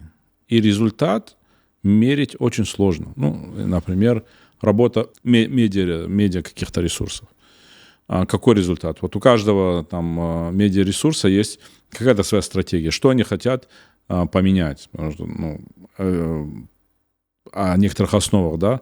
То есть любой контент изготавливается для того, чтобы его доставить до глаза человека, чтобы информация попала в мозг и что-то там изменило, да? Следовательно, изготовитель этого контента, у него есть какой-то план, то есть для чего я это делаю, какое изменение я хочу получить. Но вот эти изменения в социуме, они же могут годами происходить, формироваться. И как мерить результат? Там никак не померишь. Там я советую меценатам обращать внимание на другое. На эффективность работы самой организации. Не через результат, а через процессы. То есть насколько у них налажено, например, процессы. Менеджеры, которые этим занимаются, насколько они профессиональны. Отчетность, которая не связана с конечным результатом стратегическим, а с некоторыми тактическими. Ну, например, там хочет канал, у него одна из годовых целей увеличить количество подписчиков там, на 500 тысяч человек, да? То есть это же не говорит о том, что они стали лучше или хуже. Но это вот такие средние решения для этих вещей. Потому что, чтобы мерить тот результат, для этого надо еще столько денег, что ни один меценат не готов на эти расходы. Он когда увидит отчеты, сколько денег там, ну, я не знаю, там по некоторым социальным вещам, вот есть институты, там, я не помню, как они называются, как-то сталкивался с этой темой, два самых крутых, один в Америке, другой в Британии. Там заказ исследований начинается от $100 тысяч. Вот, заказать какое-то исследование, там, они тебе там что-то померить могут, как-то и то, насколько это будет. Вот, поэтому тут лучше мерить процесс. Сам процесс, как бизнес-процессы налажены, кто ими управляет, как это все... Ну, если с медиа там еще более-менее понятно, это особенно сейчас, когда интернет, там можно и просмотры там посчитать, и подписчики, там еще что-то. Может, даже некий как бы общественный отклик, какое-то влияние. А вот что касается там, просвещения, образования, там, не знаю, воспитания элиты, ну, это же настолько как бы такие категории. Ну, чем бы я мерил? Я бы мерил выпускниками, я бы мерил их уровнем, например, успеваемости, я бы мерил увеличение динамики роста выпускников, прохождения курса. То есть если он не ограничен временем, скажем, нету расписания, да, то вот открытая дата, то если у нас в среднем ученик заканчивает за 2 года, то надо прийти к тому, чтобы он за полгода закончил, за 3 месяца, если сама программа позволяет это, да, и там прокрастинируют ученики. Вот. Поэтому есть составные любого проекта, налаженность которых говорит косвенно о том, что проект идет правильно. Да, может казус такое случиться, что эффективно делается ненужное дело. Да, но, я же говорю, это уже надо опираться на учредителей. Насколько ты им доверяешь, что они понимают, что делают, да? Насколько ты их профессионализму понимаешь, насколько ты доверяешь человеку, если это социальный проект, его знанию этого социума, и его способности свести желаемый результат с процессами, которые нужно наладить, которые должны привести к этому результату. То есть там без этого, конечно, ну, прям точно все померить ты не можешь. Что интересно, вот там, где нельзя померить конечный результат, вот быстрый, ну, скажем, мы организовали акцию, чтобы снарядить в школу 500 учеников.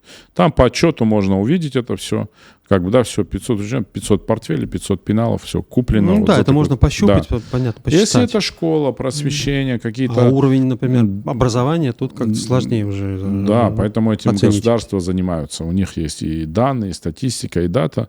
А у нас в нашей, скажем, мусульманской тусовке, внутри сферы, какая-то доля вливания денег в песок, вот готовность, она должна быть. Поясню, что вот есть пустыня, и я пришел к тебе с проектом, что мы эту пустыню в зеленый сад должны.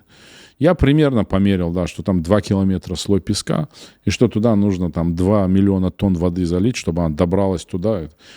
Ну, вот время это займет 10 лет. И вот каждый год у тебя будет вопрос, какой меценат. Ну, что там есть результат? Нет. Я тебе буду говорить, что он так быстро не появляется. Что будет сохранять в тебе мотивацию?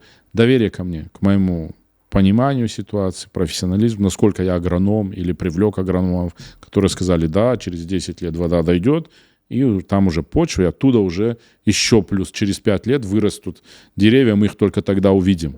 Это все основывается не на измерении конечного результата, твоя мотивация будет держаться, а на том, какие правильные действия я предпринял. Поэтому я говорю, что в такие проекты хорошо, когда заходят люди, профессионалы, сам инвестор уже да, где-то контролирует. Ну, скажем, если того же Маргулана вспомнить, да, или вот и таких людей, если такой человек, меценат, придет и скажет, я еще хочу у вас там глянуть что-то, я буду только рад. Для меня это, я уверен, что он у меня найдет недочеты.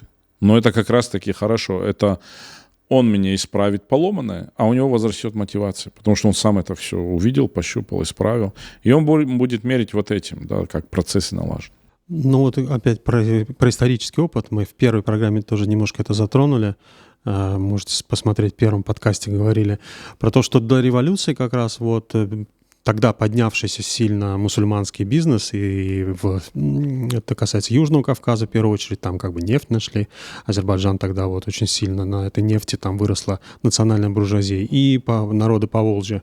Вот для них не стоял вопрос, надо, не надо.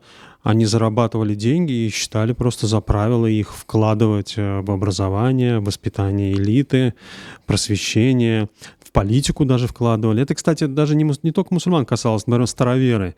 Вот эти знаменитые староверческие фамилии купцов, они вкладывали не только деньги там в собственных единоверцев, в их там какую-то благотворительность, они вкладывали деньги в русское искусство, вот Третьяковку, они вкладывали деньги в политику, да, вся оппозиционная политика царскому режиму, они ненавидели романовское государство, считали его как бы вероотступническим, которое их там 300 лет сжигало.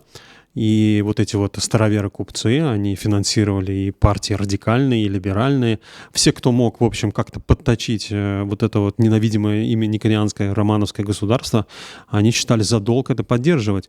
И странно, что вот сегодня как бы наш бизнес, он не осознает, вот там мы говорили сейчас про моральную сторону, вот как бы, да, к совести взывали, что это надо поддерживать, потому что это вам просто на судный день тоже будет некая польза.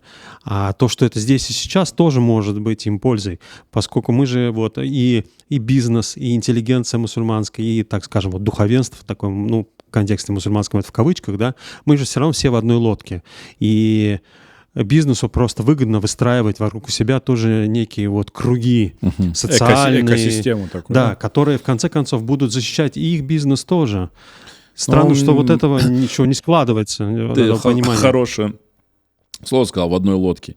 Я не думаю, особенно относительно, давай так ее обозначим, бизнес-интеллигенцию, да, то есть у которых бизнес построен на их интеллектуальном каком-то труде, они это могут все, и такие они прям образованы. Я не думаю, что среди них есть много людей, которые считают себя с мусульманами в одной лодке. Их сначала надо в этом убедить, что мы все в одной лодке, как бы, да, что это одна экосистема, наша мусульманская умма. Они все-таки со стороны поглядывают, они как-то с опаской поглядывают на все мусульманское. Они вот как раз-таки по моей практике, они очень падки вот на эти истории, скандалы.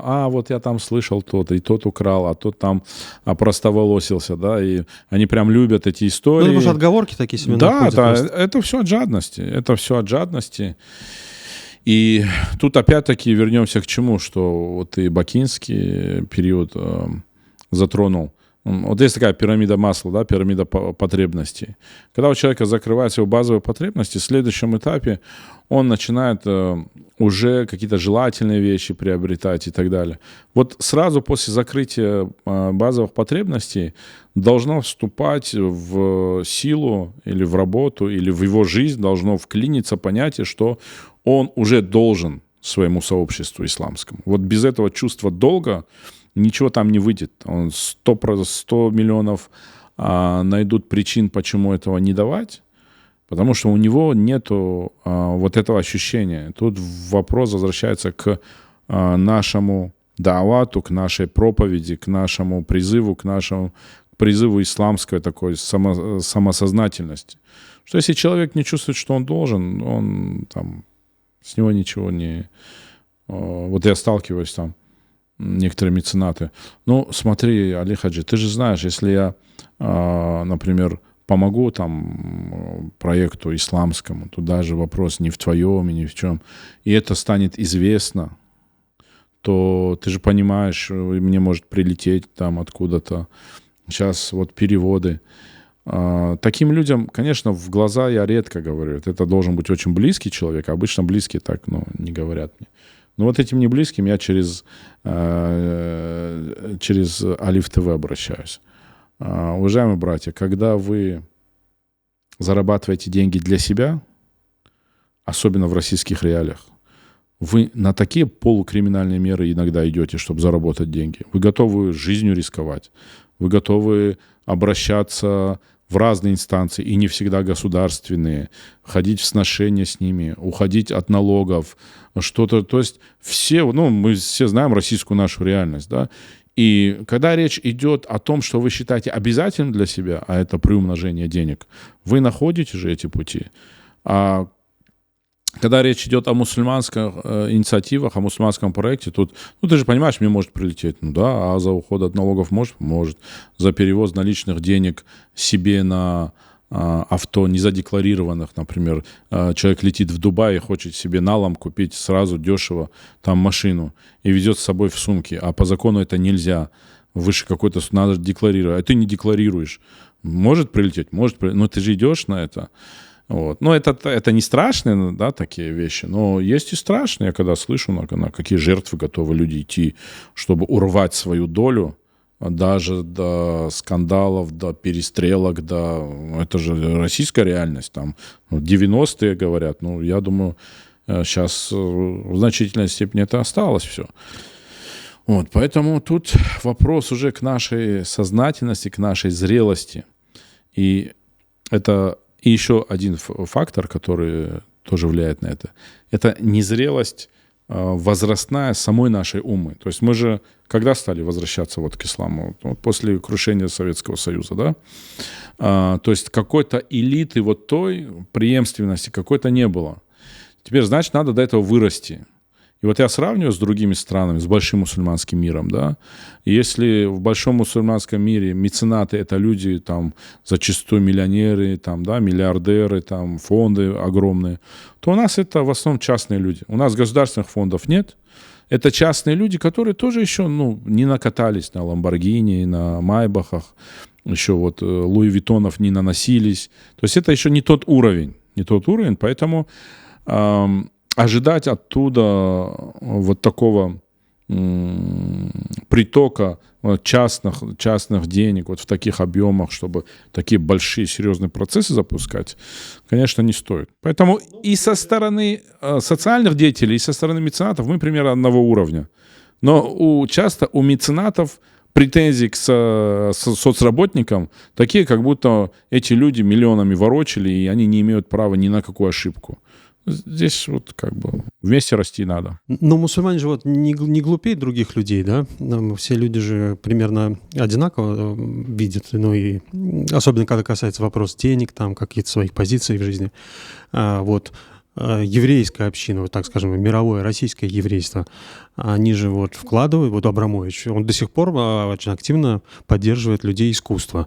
Многие еврейские бизнесмены, религиозные организации, общественные школы, еврейские музеи, там, я не знаю, все это вкладывает деньги, хотя как бы социальная отдача от этого не очень большая, поскольку самих евреев-то не так много в России, кто этим пользуется, но они вкладывают и в науку, и всякие исследования, и... Например, тот же самый, вот про 90-е годы вспомнили, там вот этот олигарх Гусинский, аж даже Российский еврейский конгресс создал. Да. И там потом Невзлин тоже там был президентом. Они понимали, что это им просто необходимо. Год Ниссанов, по-моему. Даже не просто потому, что они такие большие поборники еврейской национальной идеи там, или иудеи. Они далеки от этого, я думаю. Они думали про свои деньги и вкладывали это, понимая, что это им нужно. А вот мусульман в России денег, в принципе, не меньше, наверное, чем у людей этнически по происхождению евреев, так скажем. Но вот почему-то ничего подобного никому в голову не приходит. Нет, приходят они в еврейские конгрессы, вкладываются. Ну, вот в таком ключе приходят, да. Или, там, например, профинансируют строительство церкви, такое тоже бывает. Да.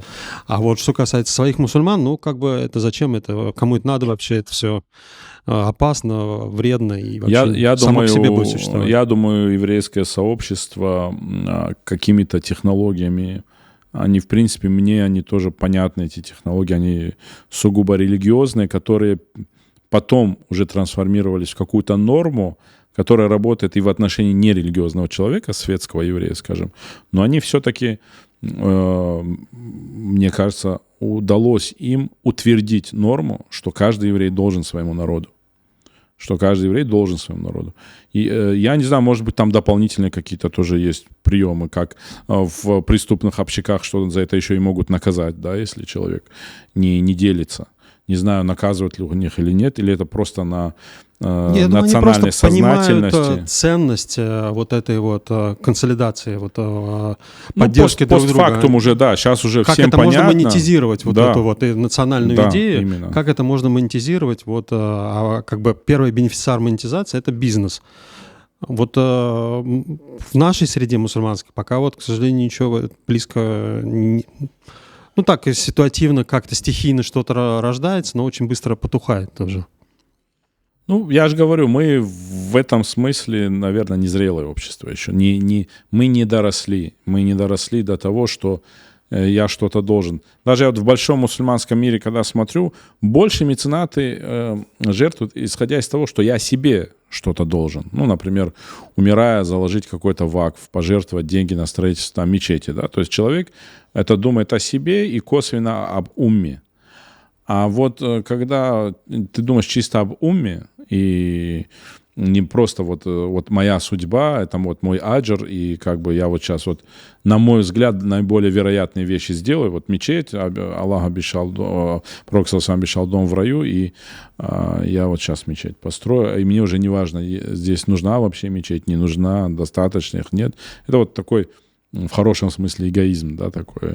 А вот таких, конечно, дефицит, и я же говорю, я сам не знаю, то есть что с нами происходит, почему мы друг от друга отворачиваемся. Ну, однозначно с нами происходит какой-то кризис, да, и вот его детально, если разбирать, я не знаю, я сейчас не готов пуститься в это, я могу просто отрефлексировать, почему у еврейской общины это получается, вот, потому что у них вот такой скилл какой-то. А вот как они к этому пришли, я не знаю. Пугали они друг друга, что ты будешь изгоем, или убеждали, что евреи... Сейчас уже мне понятно, что это легче делать, потому что когда много финансовых институтов, большое влияние, ты понимаешь, ты если в этот общак даешь, конечно, тебе прилетит оттуда уже пользой обязательно. Там связи, здесь связи, ну, здесь конкретный пример. Вопрос. Я уже упоминал о том, что Абрамович поддерживает искусство, там, театры, там, художников, там, писателей. И когда вопрос про него встает на Западе, они все пишут письма в его поддержку, потому что вопрос встает о аресте его активов, там, санкции и все остальное. Да. И они, несмотря ни на что, вот и они ему действительно благодарны. А это вот недавно даже это обсуждало Певчих. соратница Навального, и она сама говорила, ну ведь он же действительно помогает, и эти люди искусства ему благодарны, это надо принять во внимание, все-таки он не такой плохой. Ну да, для либерального мира искусство, оно воздвинуто в ранг религии, и он для них как некий муджахид, который жертвует своим имуществом ради такой закят своеобразный сохранения духовного наследия. Да, но я просто это к тому, что этот закят он дает, ведь тоже не из идейных соображений, а просто из соображений, что когда-нибудь эти люди, эти художники мне тоже на что-нибудь загодятся. Или там Челси, зачем он покупал, тоже не от любви к спорту, а просто в целях, чтобы войти в элиту, чтобы в публичном пространстве в западном себя позиционировать как приличного, входной билет, приличного человека, любителя спорта, с которым можно иметь дело, чтобы там как-то в этой западной среде, истеблишменте, там как-то натурализоваться. Однозначно у нас что-то сломано. То есть у нас в мусульманской умме какие-то механизмы пришли в негодность. Мы их, наверное, еще не понимаем даже, какие именно, или я не понимаю, потому что в силу своего ограниченности. Но однозначно что-то сломано, потому что потенциал, заложенный в Коране и в Сунне, он вроде бы, если его реализовать, если бы мы его реализовывали, я думаю, вообще проблем не было бы с этим. И этому история наша показала, да, когда Омар ибн Абдуль-Азиз, ему просто достаточно было у всех коррупционеров отобрать то, что они себе присвоили из Бану Умайя. Земли отобрал, там все, и как только от них прибыль стала идти в государство, там, в виде заката, в виде там, джизи, там, с других, сразу же благоденствие. Он же там 3 года и 2 месяца, по-моему, правил. То есть это так быстро случилось. Да, и остался на века. То есть сразу благоденствие случилось. То есть известная история, когда к нему пришли и сказали, казна переполнена, и он приказал сообщить вообще всему люду, у кого есть долги, чтобы они закрыли свои долги. К нему опять пришли, говорят, все равно. Говорит, тогда все молодые, кто не может жениться, у них на махр нету, женим их. Все равно деньги не заканчиваются. Тогда в хадж отправляем все, кто не мог до сих пор хадж. То есть такой баракат, такое благоденствие настало. Просто потому, что коррупция была закрыта, и люди выплачивали свой закат, выплачивали садака, и это как в друшлаг никуда не уходило, оно сразу дало свои плоды. Поэтому однозначно у нас что-то сломано, при том, что у нас, я же говорю, потенциал, заложенный в наших священных писаниях, он настолько сильный. Я был как-то на одном форуме, где принимала участие, не буду ее имя говорить, и даже, наверное, и не вспомню. Она основатель одного из благотворительных фондов. Они помогают больным. Она не мусульманка, она христианка, с Москвы, насколько я помню. Это было здесь, в Турции. Она посидела, послушала нас пару дней. Там все выступали с разными инициативами. И в основном была это молодежь. С нашей стороны это была молодежь. И последний день было ее выступление. Я запомнил очень хорошо ее эмоцию тоже. Она говорит, я просидела 2 дня, вообще, говорит, в шоке. А я, говорит, в шоке от того, какой огромный потенциал заложен в той идеологии, которой вы придерживаетесь в плане социального строительства. Вы говорите даже... А это был такой бизнес-форум, да, там не столько о социалке вообще он был. И она говорит, вы даже деньги зарабатываете ради Аллаха. Это, говорит, такой, говорит, потенциал, что вы, говорит, всегда, у вас религия присутствует и везде помогает другим. Она говорит, одна из моих специализаций – это борьба или помощь людям, работающим в социальной сфере, у которых выгорание случается. И мне, говорит, чтобы вытащить какие-то мотивационные смыслы, человек делает добро, ему в лицо плюют, или говорят, что он аферист. И мне нужно в нем сохранить эту мотивацию. Мне, говорит, так сложно это бывает делать. Я, говорит, вас послушал, я, говорит, прям для меня, говорит, это прям такой шок, говорит, был уже. Сколько, говорит, заложено в исламе, в вашей религии это. Вы, говорит, вообще большие молодцы. Все. И она пример приводит. Говорит, как объяснить человеку, что он должен продолжать жертвовать, даже если люди его порицают. Мне, говорит, приходится приводить его долгими путями к пониманию, что ради любви к себе ты должен это делать. Я сижу и думаю, правда, как это сложно. Как сложно объяснить человеку, что любовь к себе у тебя должна выражаться в том, что ты терпишь, например, неприятности от людей, даже когда делаешь добро. Это же сложная конструкция. Человек же, он обижается, он А у нас ради Аллаха, здесь у тебя неприятность, Аллах все видит, Аллах все зафиксировал, Он сохранит твой аджр, и он конвертируется в конкретную твердую валюту, выраженную в днях пребывания в вечности, в раю, в твоей степени, в судный день. То есть, я слышу, у меня мысль такая появилась, то есть мы очень допускаем такой большой исраф в тех технологиях, которые Всевышний нам дал. То есть мы как бы плохо пользуемся или вообще не пользуемся. Да, для меня наше знание нашей религии в контексте нашего обращения с ней, вот нашего, я имею в виду, общества, да, буду про русскоязычное говорить, не хочу про других говорить, это вот как нерасщепленный атом. Вот все мы знаем, что там есть энергия, все мы это уже начитались про это. Ходим еще всем хвастаемся, что у нас вот там, знаете, сколько у нас там все есть. Но мы его расщепить почему-то разучились, мы не работает. Вот дай Аллах нам понимания, мудрости, роста, да, при том, что там созревания. Протестанты или евреи этот наш атом расщепили и используют, во причем многом, какую-то крупицу. И из этой крупицы они сделали огромный капитал. Конечно. Мы, имея вот этого, там 90%, они, может, 10% из того из этого использовали и сделали из этого миллион. А мы, имея 90%, и смогли сделать из этих 90% там 1000. Допустим. Система эндаумент фондов и те инициативы, которые я видел там вот в Америке тоже, это вакфовская система, которая, я знаю, что она исторически мусульманами принесена. Она до этого не была, потому что первые вот эти, то, для чего понадобились серьезные деньги, именно вакфовские деньги, они были заложены, вот больницы, там это все в Багдаде. То есть вот сейчас в Германии, я недавно столкнулся с такой информацией, что, я не буду врать, сколько процентов, но однозначно большинство больниц, если там не абсолютное большинство, они на вакфы христианских общин содержатся. Ну, вот там больница там какого-то Святого Петра. Да, в США все вакфовские деньги. Очень распространено. Да. Но вот эту технологию дали мусульмане миру. То есть первые социальные вот такие вещи.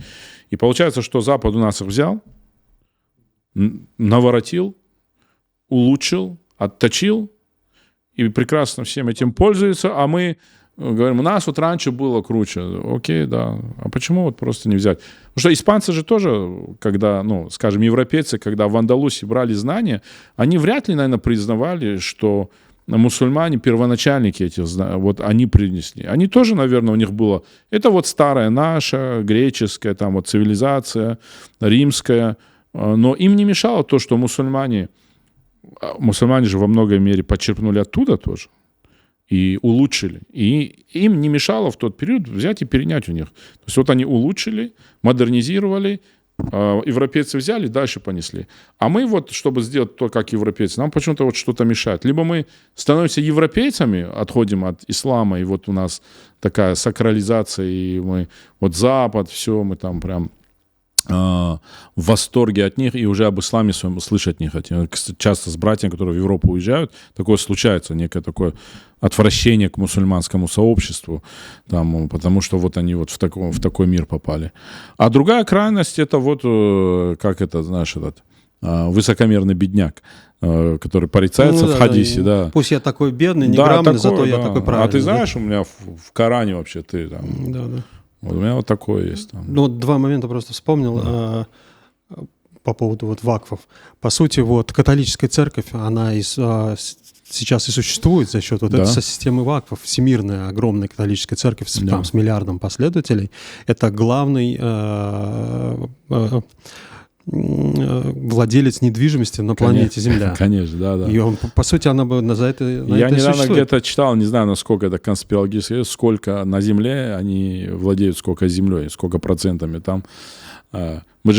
Мы все же ухмыляемся, католическая церковь продает свои церкви, типа туда люди не ходят. Да, но земля под этой церковью, она католической церкви остается принадлежащей. То есть, когда мы там мечеть покупаем, мы думаем, что все, у нас вот такая доминация. Земля под ней, она принадлежит католической церкви. Эти деньги, которые мусульмане жертвуют на содержание мечети, они уходят обратно в Ватикан. Ну, как по конспирологическим версиям, королевские династии остались при своих же владениях, но просто на ЮНЕСКО повесили содержание своих дворцов как памятник памятников культуры, также там и живут припеваючи и хорошо. Или вот другой момент. Вот есть две, как бы, да, основные, так грубо говоря, очень упрощая, версии происхождения современного там капитализма, рыночной экономики. Там Марксова теория, и другая — это Макса Вебера. И Макс Вебер, как бы его знаменитая книга «Протестантизм и дух капитализма», где он выводит капитализм, капиталистическую систему вообще из кальвинистского учения о том, что бизнес, богатство — это как бы поощряемо Богом, и человек, который достигает какого-то богатства, он как бы отмечен какой-то Божьей благодатью, и как бы он считает, что это заставляло вот первых предпринимателей европейских, вот, которые работали уже не по феодальным, а по таким капиталистическим моделям, это заставляло их как бы вот развиваться, продвигаться, и они создали, в общем, современную рыночную экономику. Она оттуда как бы берет начало, так грубо говоря. Вот. Так я когда вот сам читал эту книгу Вебера, я просто поражался, насколько вся вот это, то, что он описывает, это, ну там вот можно просто каждой главе хадис Бухари дописывать и аят из Корана, и получится это не протестантская этика и дух капитализма, а исламская этика и дух капитализма. Трактат по экономике исламский такой, да? Насколько мы вот этого не понимаем. Да. Мы вот с медициной вот часто же сейчас сталкиваемся. Исламская медицина, не исламская медицина. То есть, опять-таки, пришли мусульмане, на тех знаниях по медицине, которые были у человечества, они построили, модернизировали, улучшили. Да, некоторые направления с нуля запустили, там, да, в некоторых науках, но это на чем-то все равно держалось. Вот. Европейцы очень спокойно все это переняли, точно так же модернизировали. А мы, я не знаю, например, то есть в европейских больницах пользуются до сих пор изобретениями мусульман, а мусульмане говорят, вот это вот все больница, вот это вот, не, у нас вот тмин, мед, там вот, и вот это есть исламская медицина. А вот все, что сложно, то, что мне недоступно, это, скорее всего, не исламская медицина. Нет, чтобы вот туда забраться и опять-таки перенять, и вот такой вот тоже парадокс случается. Это вообще, как бы вот говорить, исламская медицина, не исламская, это, по сути, не исламский вообще подход. Да, потому что медицина, конечно. Может быть халяль или харам, не бывает. Исламская колбаса, там, какая-нибудь буддийская колбаса. Колбаса, она либо халяль, либо харам, и все. Ну, или поэтому как медицина, говорят, она есть медицина, и все. Да. У меня один знакомый как-то спросил, говорит, как ты думаешь, у меня, говорит, сын сейчас, он закончил школу, а он такой состоятельный сам человек, и говорит, вот я думаю, он, говорит, хочет быть врачом. И у нас два варианта. Он хочет в Европу изучать медицину, а я хочу, чтобы он медицину исламскую изучал. И ты, говорит, что посоветуешь? Ну, он, наверное, думал, что я как человек с теологическим образованием. Я говорю, а что такое исламское? Он говорит, ну ты же знаешь. Я говорю, не, я не знаю, ты можешь мне сказать? Ну, вот то, что вот по сунне, вот исламское, ну, понятно же, говорит, ну, зачем, говорит, ты сейчас? Я говорю, я не знаю, ну, попытаюсь тебе помочь ответить на мой вопрос. То есть то, что где вот до мед, хиджама, тмин, кист, хильба, ну, там еще кровопускание в тяжелых каких-то этих. Вот до отсюда исламская, дальше не исламская. Ты это имеешь в виду? Говорит, не, ну, как бы, он понял, что вот, ну, абсурдность. Я говорю, ну, тогда я не понимаю о чем-то. Говорит, ну, хорошо, в Европу буду отправлять его там. Я говорю, ну, в Европу тоже не обязательно. Смотри, как у него там с религией. Если крепкий парень, если там фитнес для него не будет. Вот, поэтому такой спекулятивный чисто. И что интересно, взяли же его у американцев. То есть сторонники, популяризаторы нетрадиционной, или как, традиционная медицина, где там раздел сейчас идет? Ну, традиционная — это вот нынешнее современное, научная. Да. А вот есть нетрадиционная, где там больше травы, там, и вот это, да. Ее популяризатор, она вообще получила вот такой вот рывок, это недавно, и я не помню его имя, это американский профессор медицины. И когда вот с этими ребятами иногда споришь, я говорю, давай к истокам вернемся. То есть вы вот это все строите на том, что вот раньше не было этого всего, люди лечились, это все. И истоков кто там стоит вот этого всего? Ну вот, если так, по чесноку, да, американцы, вот они ее развивают, эту тему. Я говорю, а кто там вот гуру их? Они говорят, ну там есть профессор, там. Ну так ты же как раз забанил сейчас все вот это вот. Причем тут профессоры? Так что да. Но, получается, вот эти подходы, они и в сфере вот НКО, все это то же самое вот господствует, и результат тоже часто соответствующий. И вот закольцовывая, вот ты как... На меня, знаешь, что произвело впечатление? Вот было переломным моментом от перехода, что мы сами в исламе сами знаем. Если это исламское какое-то дело, то мы лучше всех это знаем, даже если не знаем. Вот будем делать, как оно делается. Вот к переходу к тому, что есть люди, которые тоже знают, как это все делается, там много похожих вещей. Мне книжка как-то попалась «От хорошего к великому» называется. Книга исследования какого-то американского тоже специалиста в менеджменте.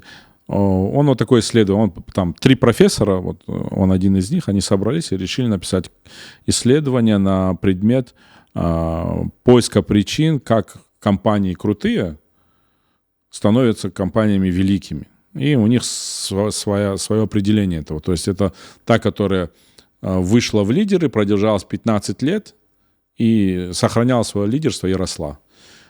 И вот они изучали, что является залогом вот такого роста, стабильности.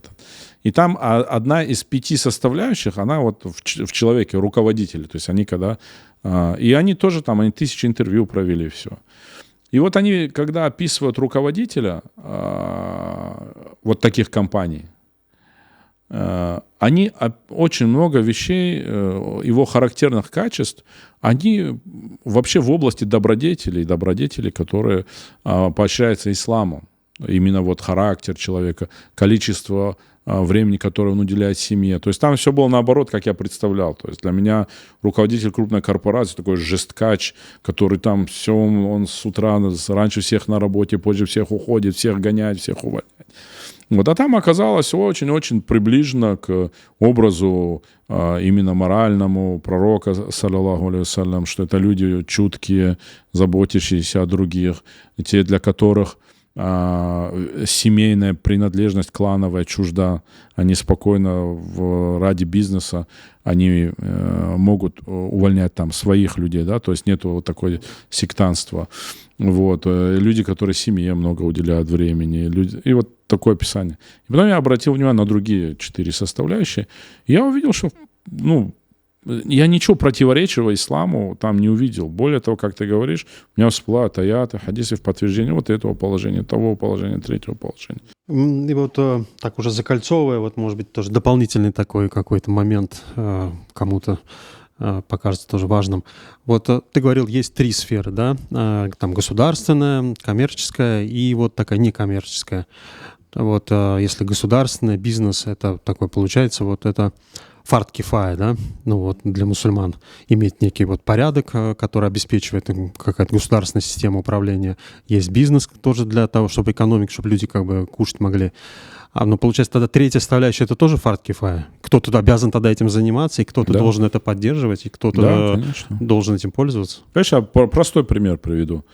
Просто потому что это обязанность. Конечно. Даже без всяких разговоров. То есть те проблемы, которые решают некоммерческие проекты, они точно так же разнятся в их вот обязательно, фард айн, фард кифая, там все виды есть. То есть это все, что должно быть. Вот простой пример приведу.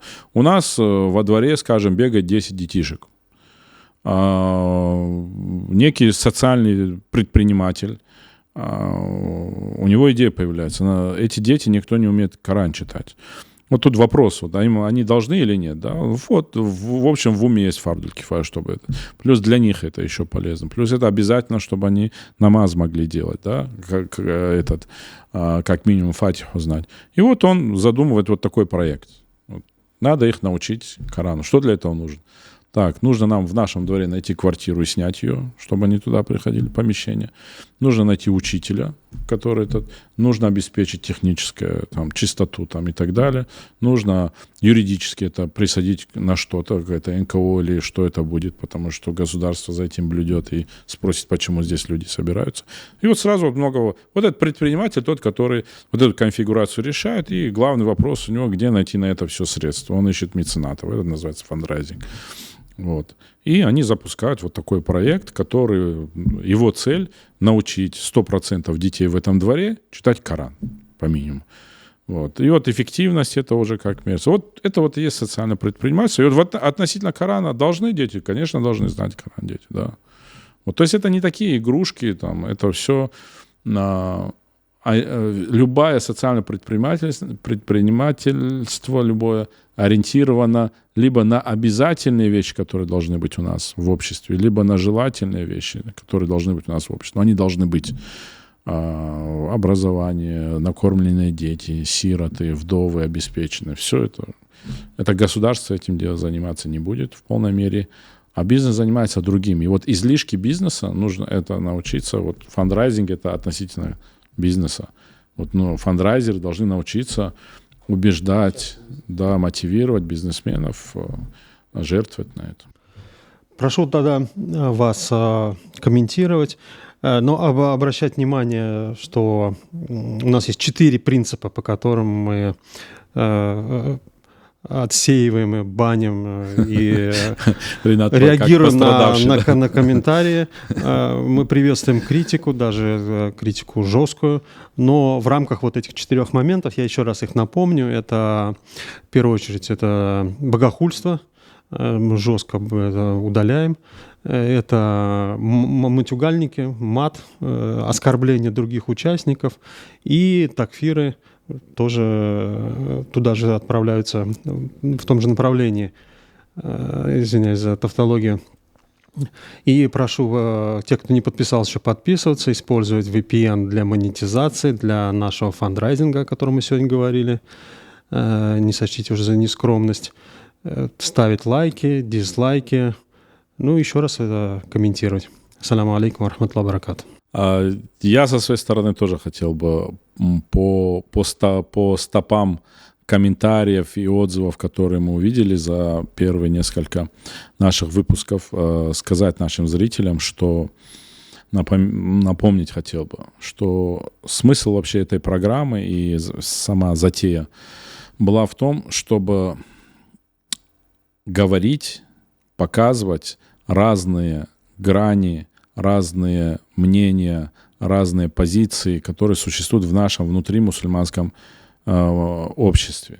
Поэтому иногда нам приходится из-за дефицита гостей импровизировать и создавать ситуацию, где вопросы, которые, в принципе, в обществе обсуждаются, но в данный момент нету представителя какого-то мнения у нас в студии, нам приходится где-то провоцировать друг друга своими вопросами, выдавая свои позиции выдавая обсуждаемую позицию за свою личную позицию. Вот в этом всем я прошу с вашей стороны больше гибкости, понимания, терпения и в первую очередь понимания того, что все, что говорится с телевидения, это не есть пропаганда, это желание обсудить и открыть вообще тему, открыть возможность для того, чтобы мы начали думать, потому что мы считаем, как организаторы этой передачи, что у нас есть немножко проблема. Проблема в замкнутости, разделенности на разные группы. Мы друг друга не слышим, а через какое-то время уже даже и не знаем, а в чем основа разногласия между различными группами мусульман. Поэтому будьте более креативны.